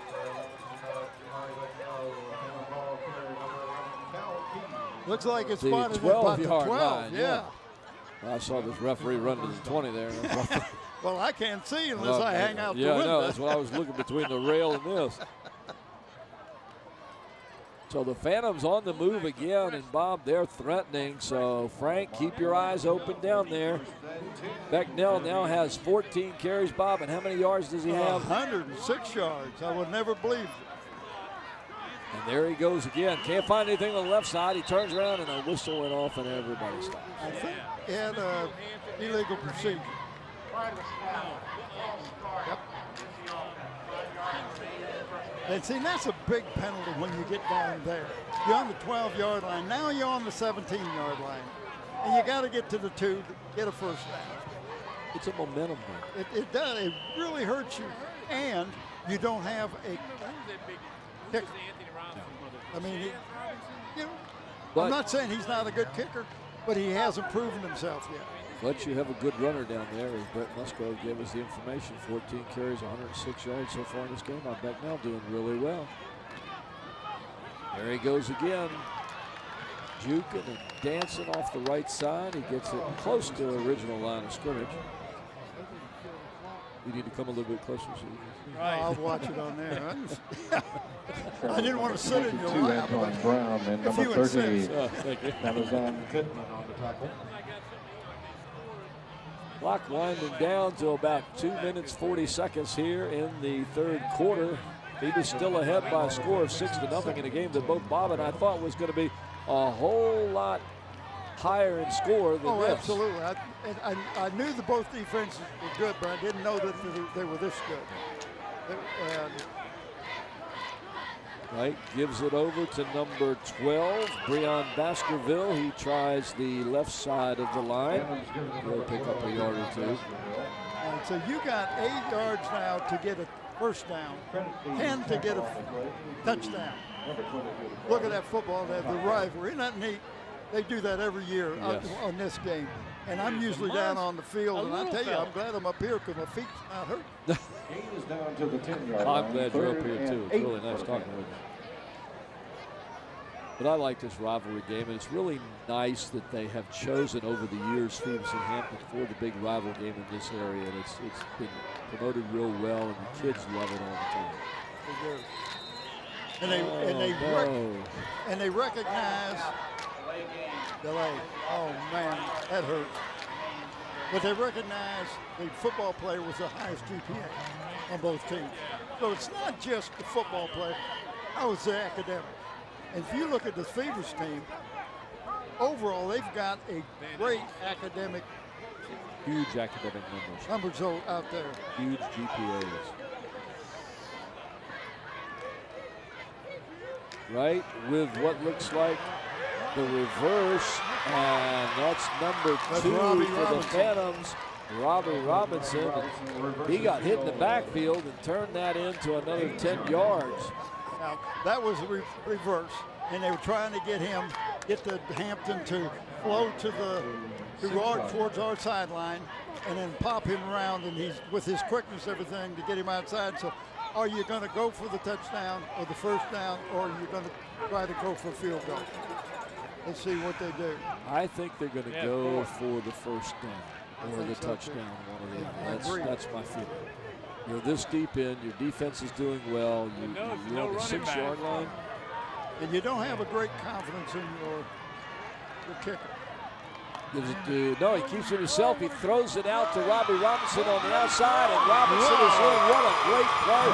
Several things have to go down. Straight to the pitch. I mean, straight to the dive, straight to the pitch, straight keeping the ball. Hit Robbie Robinson, score a touchdown. That had everybody on defense thinking, what is going on? There's just too many options there to process that fact. If you have never seen that play on film, then you're like you and I. What's going on? What's the next thing, right? And you notice I didn't see anything. I saw what you do. Now they got to go for 2. Ooh. They got to get 14 points because Hampton can score a touchdown and kick a field extra point. And we saw last week Hampton score on the first play after they got it. Now here's the pass right into the end zone. 4 people in coverage. That was what we call quadruple coverage, and that one was just not going to make it. Not at all. So it's going to remain Phoebus Phantoms 12 and the Hampton Crabbers 0 on the failed 2-point attempt. Still 2 scores. Still 2 scores. No question about that. And I just can't believe that Hampton has played 3 quarters and has not scored any points. I would have bet you money they'd had at least 21 points into 3 quarters. And I would have bet that Phoebus would have had as many. Yeah, it's just one of these games. Let's go down, Frank. What do you got, Frank? Well, I tell you, if you watch that last drive by the Phantoms, watch the freshman fullback, Ryder. On several plays, he is out in front of Becknell or out in front of Baskerville, plowing the road, and they picked up first downs all the way down the field. And also, I want to credit Steve Fryer, my cameraman down here, pointing out that Robbie Robinson had but 4 touches before that touchdown pass. They're now starting to get the ball to him more, and why not? He's one of the quickest guys on the field. Thanks, Frank. And that's what I was talking earlier about. That's a guy you want to get the ball in his hand. And that's like the Hampton side. Who have they not gotten the ball in the hands of? Wilkins. Right. And that surprises me. So Robinson, and we talked about Robinson in his hands and getting it into him. And we'll have to see what happens. Well, I'm impressed with Peyton Ryder because Frank has seen him twice down there, how well he blocks from that fullback position. He's just a freshman. Yeah, I can't believe it. 5'10", 190. Von Tompkins kicks off, but we've got a whistle and a flag as he kicks it off. So we'll find out. Probably offside against the offense. Yep. Only 3 men on the left side of the kicker. You got to have at least 4 men. This is something new. You got to have at least 4 people on one side of the kicker. You can have 4, but you can't have 3. Is there a difference between 4 and 3? Huh? Is there a difference between 4 and 3? The numbers? But these are different things they're trying to do. You notice that they only can go back 5 yards. Right. They cannot go back 10. Safety features, all this stuff. You can't hit a guy, touch above the shoulders with anything. Shoulder pad, hand, fist, elbow, anything. They're going to call 15-yard penalty, regardless. Well, you know what my friends would have said. You're wearing helmets and pads? What do you want? We didn't have that. No, you're not that old. my helmet was leather. Yes, well, you know, we came just after that. Short little kick to the 35-yard line, where it's taken by number 15, Vincent Barrett. Short kick taken by the Crabbers, number 15. And he fought for a couple more yards. Yes, he did. And Hampton's had decent field position just about all night. Both teams, in my opinion, have had very good field position all night long. I almost want to say somewhere between the 35 and the 35 of each other is where they're getting the field position. So you're never really starting back in your own area at all. The one time Phoebus was back down to about the 12-yard line. One time. Outside of that, I think it's been around the 30. A little bit of chop in the step of the Phantoms as the Crabbers come up to the line of scrimmage. And receivers to either side. And they give it to the first man through. I think that is Barrett. And he's still trying to run. No, they let him go because they blew the whistle. He says, if you're going to let me go, I'm going to take off. And I don't blame him. I didn't hear no whistle. Vincent Barrett, number 15. Vincent Barrett, 1-5.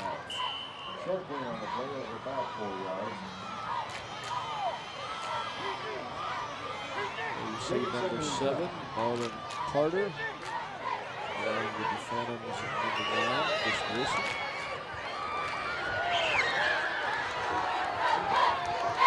Ladies and gentlemen, Let's go, Phantoms! Garland Stadium, September 26, 2014. The third quarter has just ended here in the game of rivals between Phoebus and Hampton. And the score now, Phoebus 12, Hampton 0. In somewhat of a surprising game that once again, Mom, you know what it's done to me? It's made me hungry. Why were you hungry? Who were you thinking about when you get hungry? Who do I think? I think about You like goose. Goose. Goose.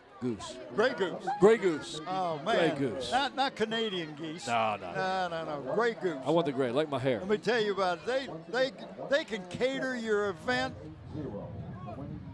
You go down there for lunch, and you got such a variety. And let me tell you about their pies. You can buy a whole pie for $12. Oh, you're kidding. Handmade. Apple? I'm telling you, Phil and Dana Epstein, the owners, done just a fantastic job. Right there's the phone number, 723-7978. That's easy to remember, 723-7978. Oh. That's your age and my age. They are our catering sponsors. Yes, they are.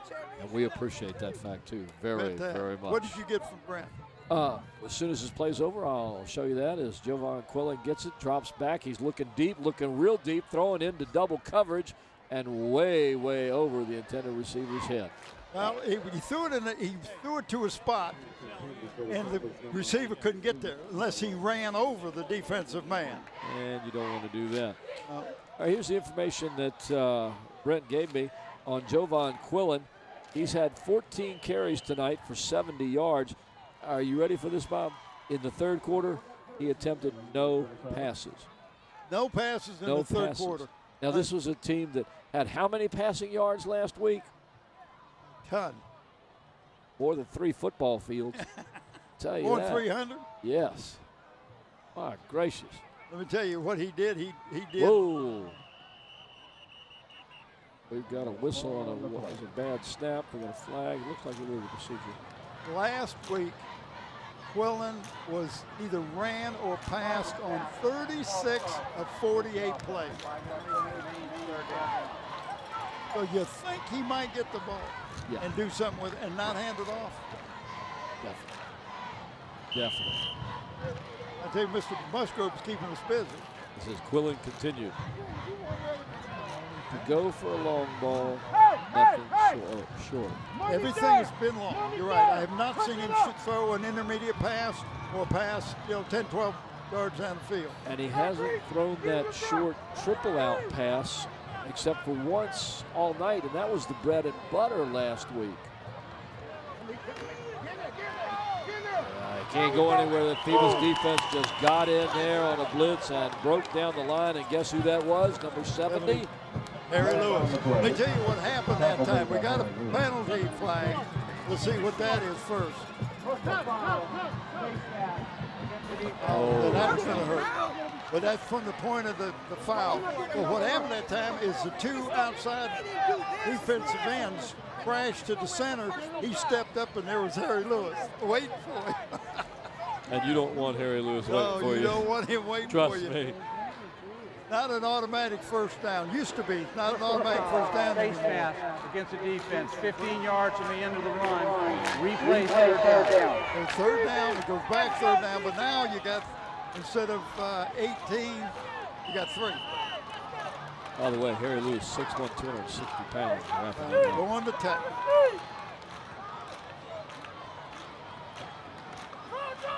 Quillen hands it off to and lost. Smacked.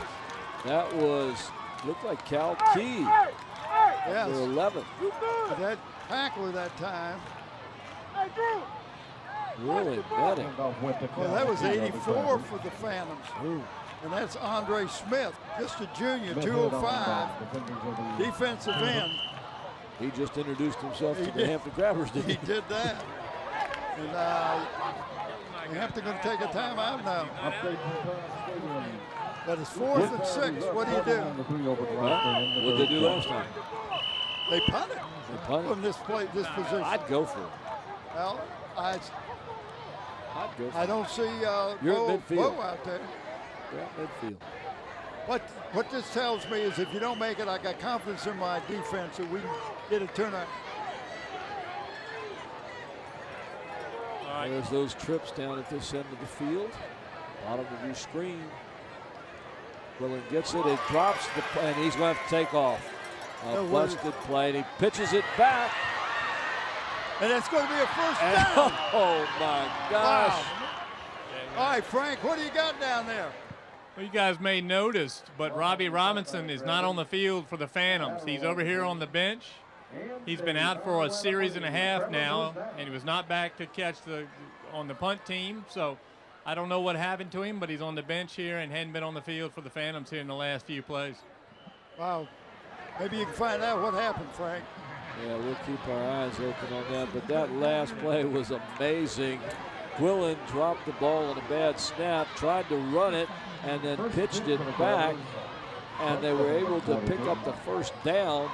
And he keeps it this time himself and goes off the right-hand side. It looked like Vincent Barrett, who he passed it off to on that last play. Number 55 for the Milan Willis was in on the stop that time. Pick up just 2. But again, who's getting the ball and who's running for the most part? Strickland is hurt. He's your best running back you've got outside of Quillen, and he's not suited up. Like I said, he's injured, so Quillen is doing it himself, but tonight he's going to need some help. Another bad center took by Quillen is off to the left-hand side. He tries to get near the first down. There's a flag thrown late. But they seem to be having a problem. Maybe Frank can find out what the problem is with the center here. That's about 3 or 4 in a row. Vincent Barrett is kind of limping off the field. He got hit hard because they thought he had the ball. And you see him, he's holding his right leg as he's walking off the field. Bill Dozier stopped it. Targeting, blow to the head against the defense. Anything 15 yards, first down. And that's 2 big penalties for against the. That one is a big one. Well, and the one face mask back here took him up. These are things that the coaches have been told and the players have been told, you don't target, you don't go for anything above the shoulder. Right. And sometimes when a kid is running and he puts his head down, it's inadvertent, but it's still a penalty. You don't have a choice. Yeah. Quillen hands it off for about a yard.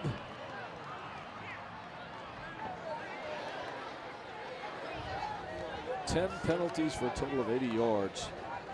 Phoebus in this game. In the game or just in this quarter? It's in the game.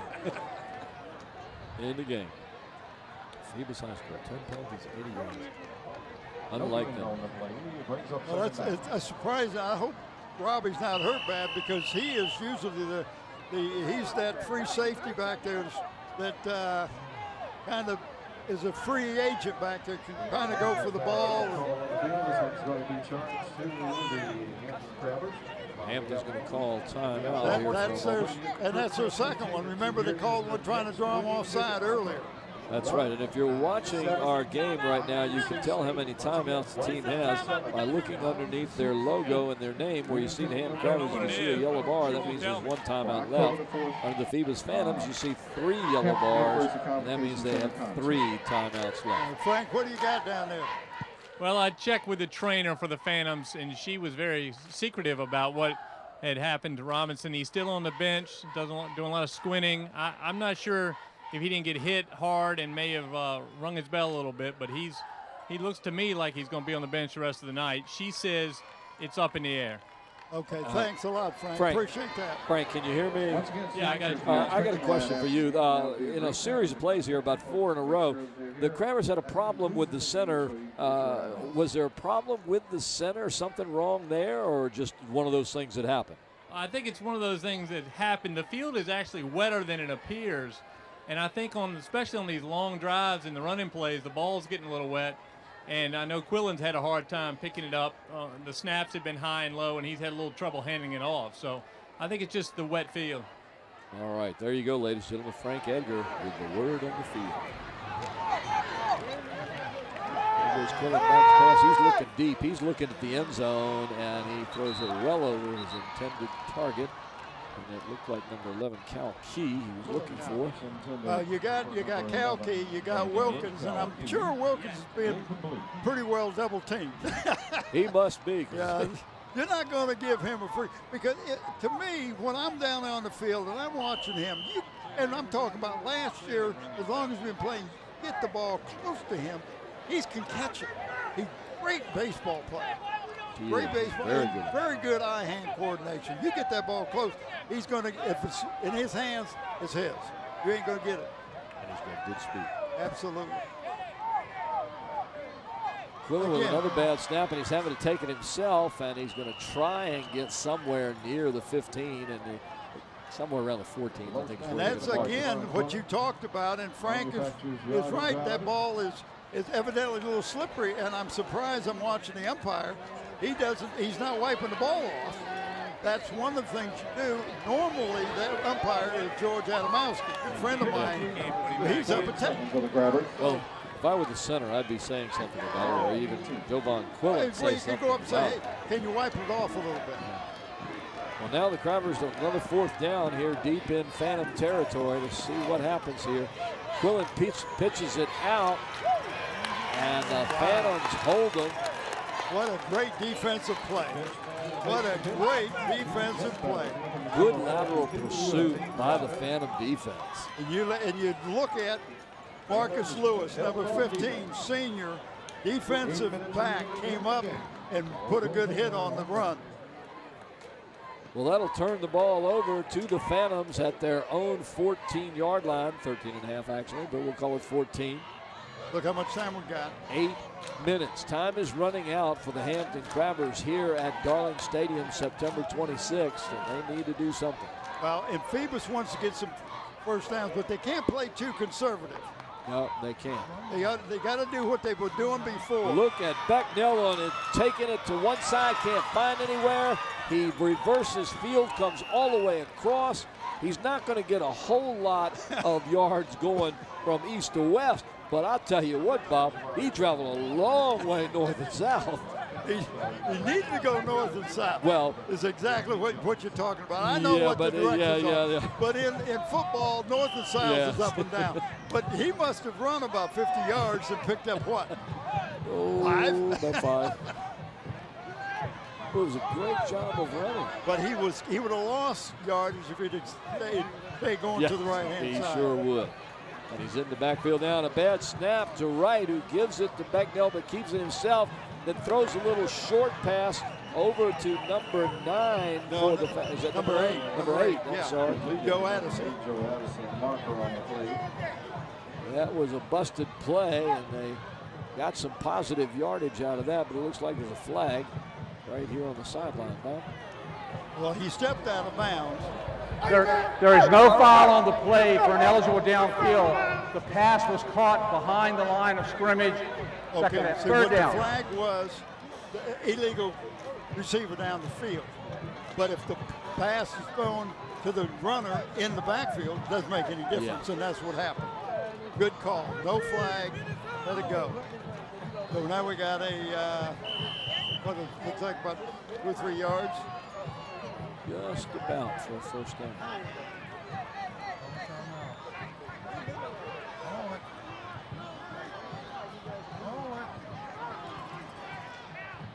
Make fast. Wright hands it off to number 12. That's Breon Baskerville on the right side. He'll turn the corner and bring it up across the 30-yard line. Picks up that first down, and that's a big first down because your back is to your own goal line. And if you turn the ball over or if you have to punt, then Hampton's going to get great field position. So you got to get 2 or 3 first downs. You get 2 or 3 first downs, you're going to run the clock. You got a chance of shutting out Hampton. I don't know the last time Hampton was shut out, point-wise. Probably been a while. But this is where Phoebus needs to get into the old Phoebus mode. Once again, Breon Baskerville gets the call. It's back to about the line of scrimmage. We got 6:27 and counting on the clock. And did you hear the news from the truck last year? Hampton did get shot. I heard that was but you're not going to find it very often. I mean, they went over and played over at the Sportsplex last year. Brett and I went over and did that ball game, and Hampton played a great Salem team. They led Salem at the end of the first half, and then ended up getting beat. The spread Phoebus offense all across the field. Wright gives it to Becknell, finds an open hole, busts a tackle, clips another.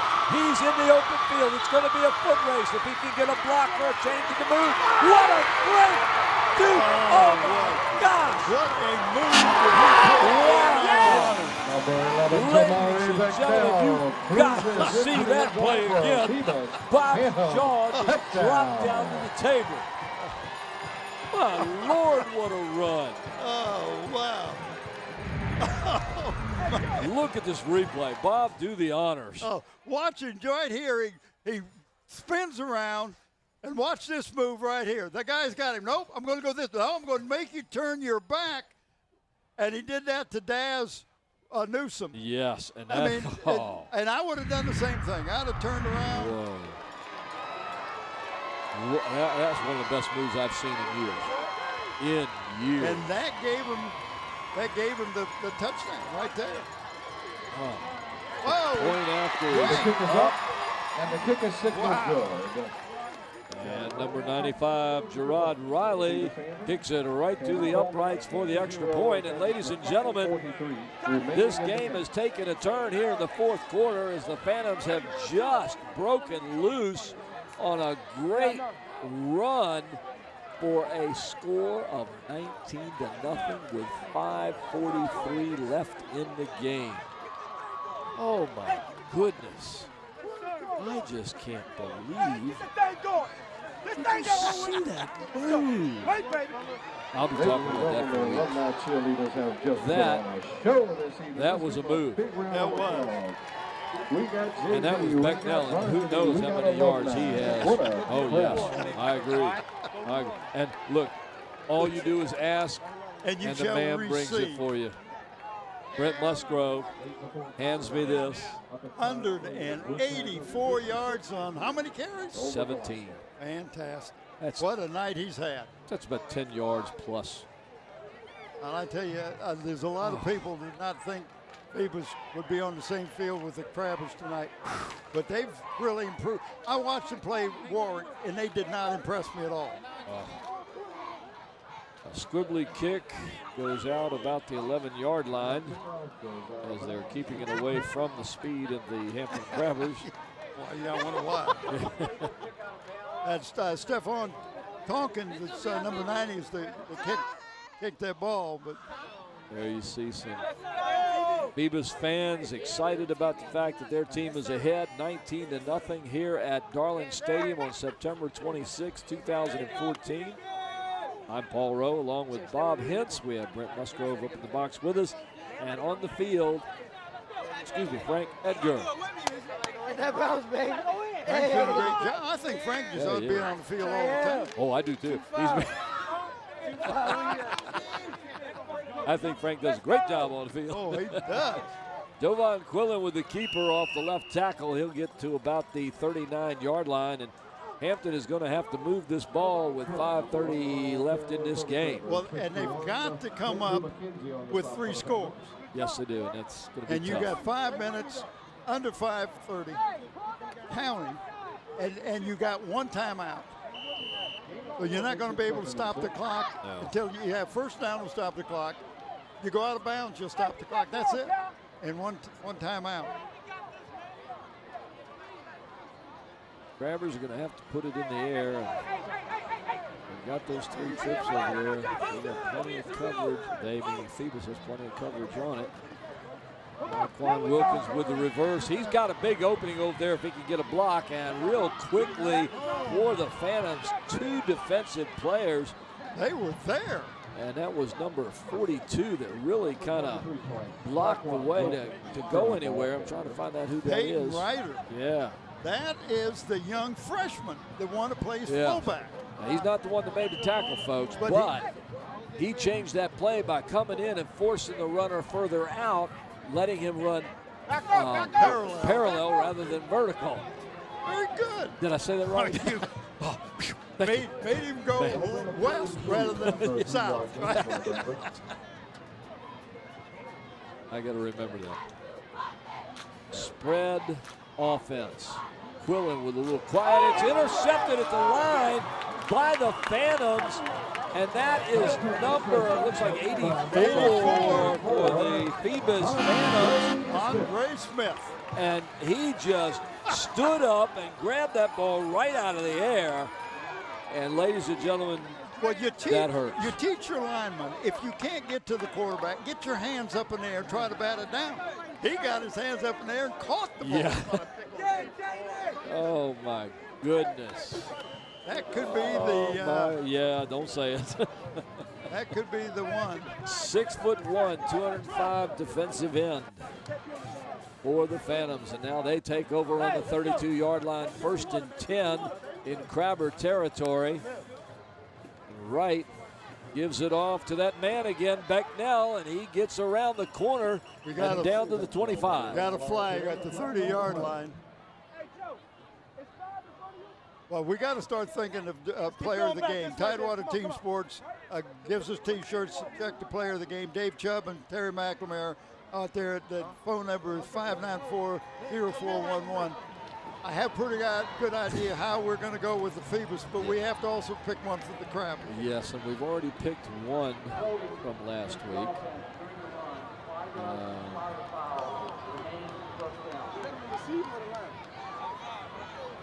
That's going to be a tough one. Yep, it is that. Kick out, Jay. Jay, kick out hard. I tell you, this game is nothing like what I thought it would be. I thought it'd be much closer. Not taking anything away from either one of these two teams. I think they both come out and play hard. Quillen was just not on with his passes tonight. I saw you and I were talking with Brent Musgrove.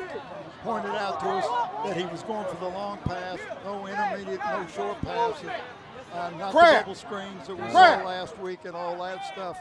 But he just wasn't on target tonight. And you throw the ball, you overthrow, you underthrow. Nothing worked. Need to pick a bad night for that to happen. Hey, Harry! Come on, man! Quillen has thrown 14 passes tonight. He's completed 3 and had 1 intercepted. And that is not like what you saw last year. 3 completions out of 14 attempts. That's not a night that he's going to think about, but he'll look at the film, he'll see what he did wrong, and he'll he told me I was out. Well, I think you need to go back to some of those little short bowling passes. And but he goes with the plays that are called by the coach. I know. Right back to pass this time, and he's going deep, and actually it's broken up by his own receiver. It was going to be intercepted by the Crabbers. That's Nelson again, number 22 for the Phantoms. I didn't see who the defensive man on that side was. That 14? It was 12, I believe. 12? Yes. Ricky Hatcher? Yes, I believe it was. Let's go! Smart move by Nelson to get up there and knock that ball away. Pass is incomplete. 3 minutes, 39 seconds left in the game here at Darling Stadium. Phoebus with a 19-0 lead. As Bob said, it's been a well-fought game. Both teams have had very good defenses. Phoebus has made the most of their offense tonight. Running. Right back, looking to throw, and he is sacked. Nobody touched the number 15. That's Vincent Barrett again. He's been all over the place tonight. He came up, and poor Mr. Mr. Wright, he had no idea he was coming. Barrett has been all over the place, running the ball. He's taken that flip. He's made sacks left and right. He's just played one whale of a game. Want to go to Brent? Well, we don't want to go to Brent, but we'll go down to Frank. Hey guys, you probably have noticed up there, but Tyquan Wilkins has touched the ball by my count maybe twice on offense tonight. That's been a big difference from the Crabbers game last week when he and Quillen carried the offense together. Tonight, the Phantoms have done a great job denying Wilkins the ball, and you see the result. It's been completely unbelievable up here, Frank. that this has happened, and Wilkins is not getting the ball. Daz is not getting the ball. I don't know if Quillen is being hurried, but he's overthrowing his receivers. I haven't seen any bubble passes, bubble screens tonight. We just haven't seen the passing like we saw it last time for the Crabbers. And Bob, just as we said a few minutes ago, Quillen with the 14 attempts and only 3 completions and interception. Wright, 11 attempts with only 3 complete and an interception. Both teams relying more on the run tonight than anything. And Quillen, of course, being the main offensive cog for the Crabbers. The offensive man took off before the ball was snapped. Canadian League, right? Well, you got 12 men now, too. 9 o'clock. That's where that other guy came from. Oh, my goodness. 2 minutes, 49 seconds. We got that flag. And, you know, these are things that happen when you're trying to make up. There's no way the Hampton Crabbers are going to get 3 or 4. Well, 2 minutes, 44 seconds. If I say that, sure enough, they'll score 3 times. One of my fathers said, never say never. Never say never. You're absolutely right. Ball's in Quillen's hand, and he keeps it around the left-hand side trying to get some yardage, and he's going to get over to the line of scrimmage. He keeps on going, busts a tackle. He gets, looks like he gets close to the first down, Bob. If you saw that play, the defensive man was chasing him. An offensive man dove and hit his feet out from under him like he tackled the defensive guy chasing Quillen. No flag flown. That was unbelievable. Oh. I didn't think you could do that. Well, is that a timeout? Phoebus' timeout. yes, look at it. You've noticed it. For those of you looking at the TV, look at that nice little scoring bar, or whatever you want to call it, any other name for it. But this is brand new, and I like it. Look at that big football. Bob, what is this rivalry series again? This rivalry series is all over the United States, and they will pick 2 teams that's been fighting head-to-head for the last 10 years, and that's why Phoebus and Hampton is a rivalry team, and this is put on by the Marines do this, and it's great. And if I had the chance to talk to the guys doing this thing, they love it because not only is it a rivalry between 2 teams from the same city, but then they talk about the top academic players of both teams, and they will select the player of the game after this, and I think I might know who might get that. I wonder. And I tell you, Frank, it's 2 minutes, 30 seconds ago. I am going to give you the players of the game for Phoebus Phantoms. But I'm Paul. Frank Campbell. Frank? Well, I'm talking to Frank, too. Absolutely. I wouldn't leave Frank out of this thing. He's already forgotten me, Frank. But Joe Al Becknell for the Crabbers for 100, how many yards he's got? 184 plus. And for the Hampton Crabbers, defense has done a great job all night. Vincent Perry. And just as you're saying that, Jovan Quillen finds number 88, Tyrone Blackman, the senior tight end, in the end zone for the Crabbers' first score of the evening. Bob, you said, Oh, man. There it is, a great pass by Jovan Quillen. He just sat back in the pocket, put it out there right where Blackman could get to it, and Blackman was up there, and he just pulled it in. 6 points for the Crabbers, and they're going to be going for 2, obviously, in this situation. Well, you get. The pitch out goes to number 15, Vincent Barrett, who goes in for the point after, and they'll get 2 points for that. So now the score will be Phoebus 19, Hampton 8 with 2:30 left to go in the game. Now you can score a touchdown, 2-point conversion, and a 3-pointer field goal to tie the game. Here we watch the touchdown that you was talking about. Quillen just stays right in the pocket. Oh, man, did he go up in the air for that. 3 defensive players around him. He just went went up and grabbed that one and brought it down. Great hands. Excellent hands. Good pass. And that was number 88, Tyrone Blackman. Yes. Man, what a great job he did. Looked that ball right into his hand. You think they might try him on onside? Do they allow it anymore? Yeah, they do allow them. But you can't get that running start from 10 yards behind the ball. So you can only be 5 yards back from the ball. Well, I don't mind that. I never understood why they went so far back to keep it so short anyway. Well, but Just you got the that speed. Speed. Maybe you get there before anything happens. But I tell you what I would do if I was the Warriors, the Crabbers, the Phantoms. I would pull my guys with great hands, my receiver, up there to get the onside kick. I would, and if I was Bolo, I'd pop it up and see if you could get it to come down and hit the ground and bounce back up, or top it, have it bounce high. That's what he's trying to do. Unfortunately, it just rolls right out of bounds at about the 48-yard line. Well, if you're Phoebus, do you think you might take it there? Yes. Okay. But see, he kicked it looking for that pop. And didn't get it. Didn't get the hop. Looked like one of my putts. Missed everything. Right off the. That's not true. Brent said your putt is very good. Well, let me You're tell you. just putting it to the wrong hole. Let me tell you who was a putter. That guy right down there can putt the eyes out of a ball. He'll get with the team. He played with a group the other day that played in a tournament.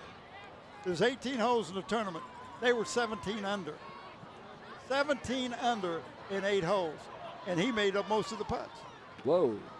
Becknell gets the call, but there is a swarm of crabbers that don't let him go anywhere, and he'll lose 4 or 5 yards on that play. And the Crabbers are not going to call the timeout yet. Loss on the play for the Phantom. Clock counting down, as you can see on the screen there. Great American rivalry, we got the W.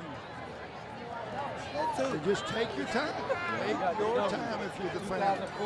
2014 We champion. don't have 3-minute warnings. in Yes, high we school. do. We just don't use them. We don't. Got a little note passing here going on by Brent. Oh, yes. Let me do it. Yeah. Here. Oh, right back pass, trying to pass, and he is swarmed, and a fumble. A fumble, and the Crabbers are picking it up at about the 15-yard line, and the Crabbers, with 1:34 to go in the game, Bob is going, oh no, have gotten the ball. Why would you even? Oh my goodness. Wright goes back on that one, trying to pass.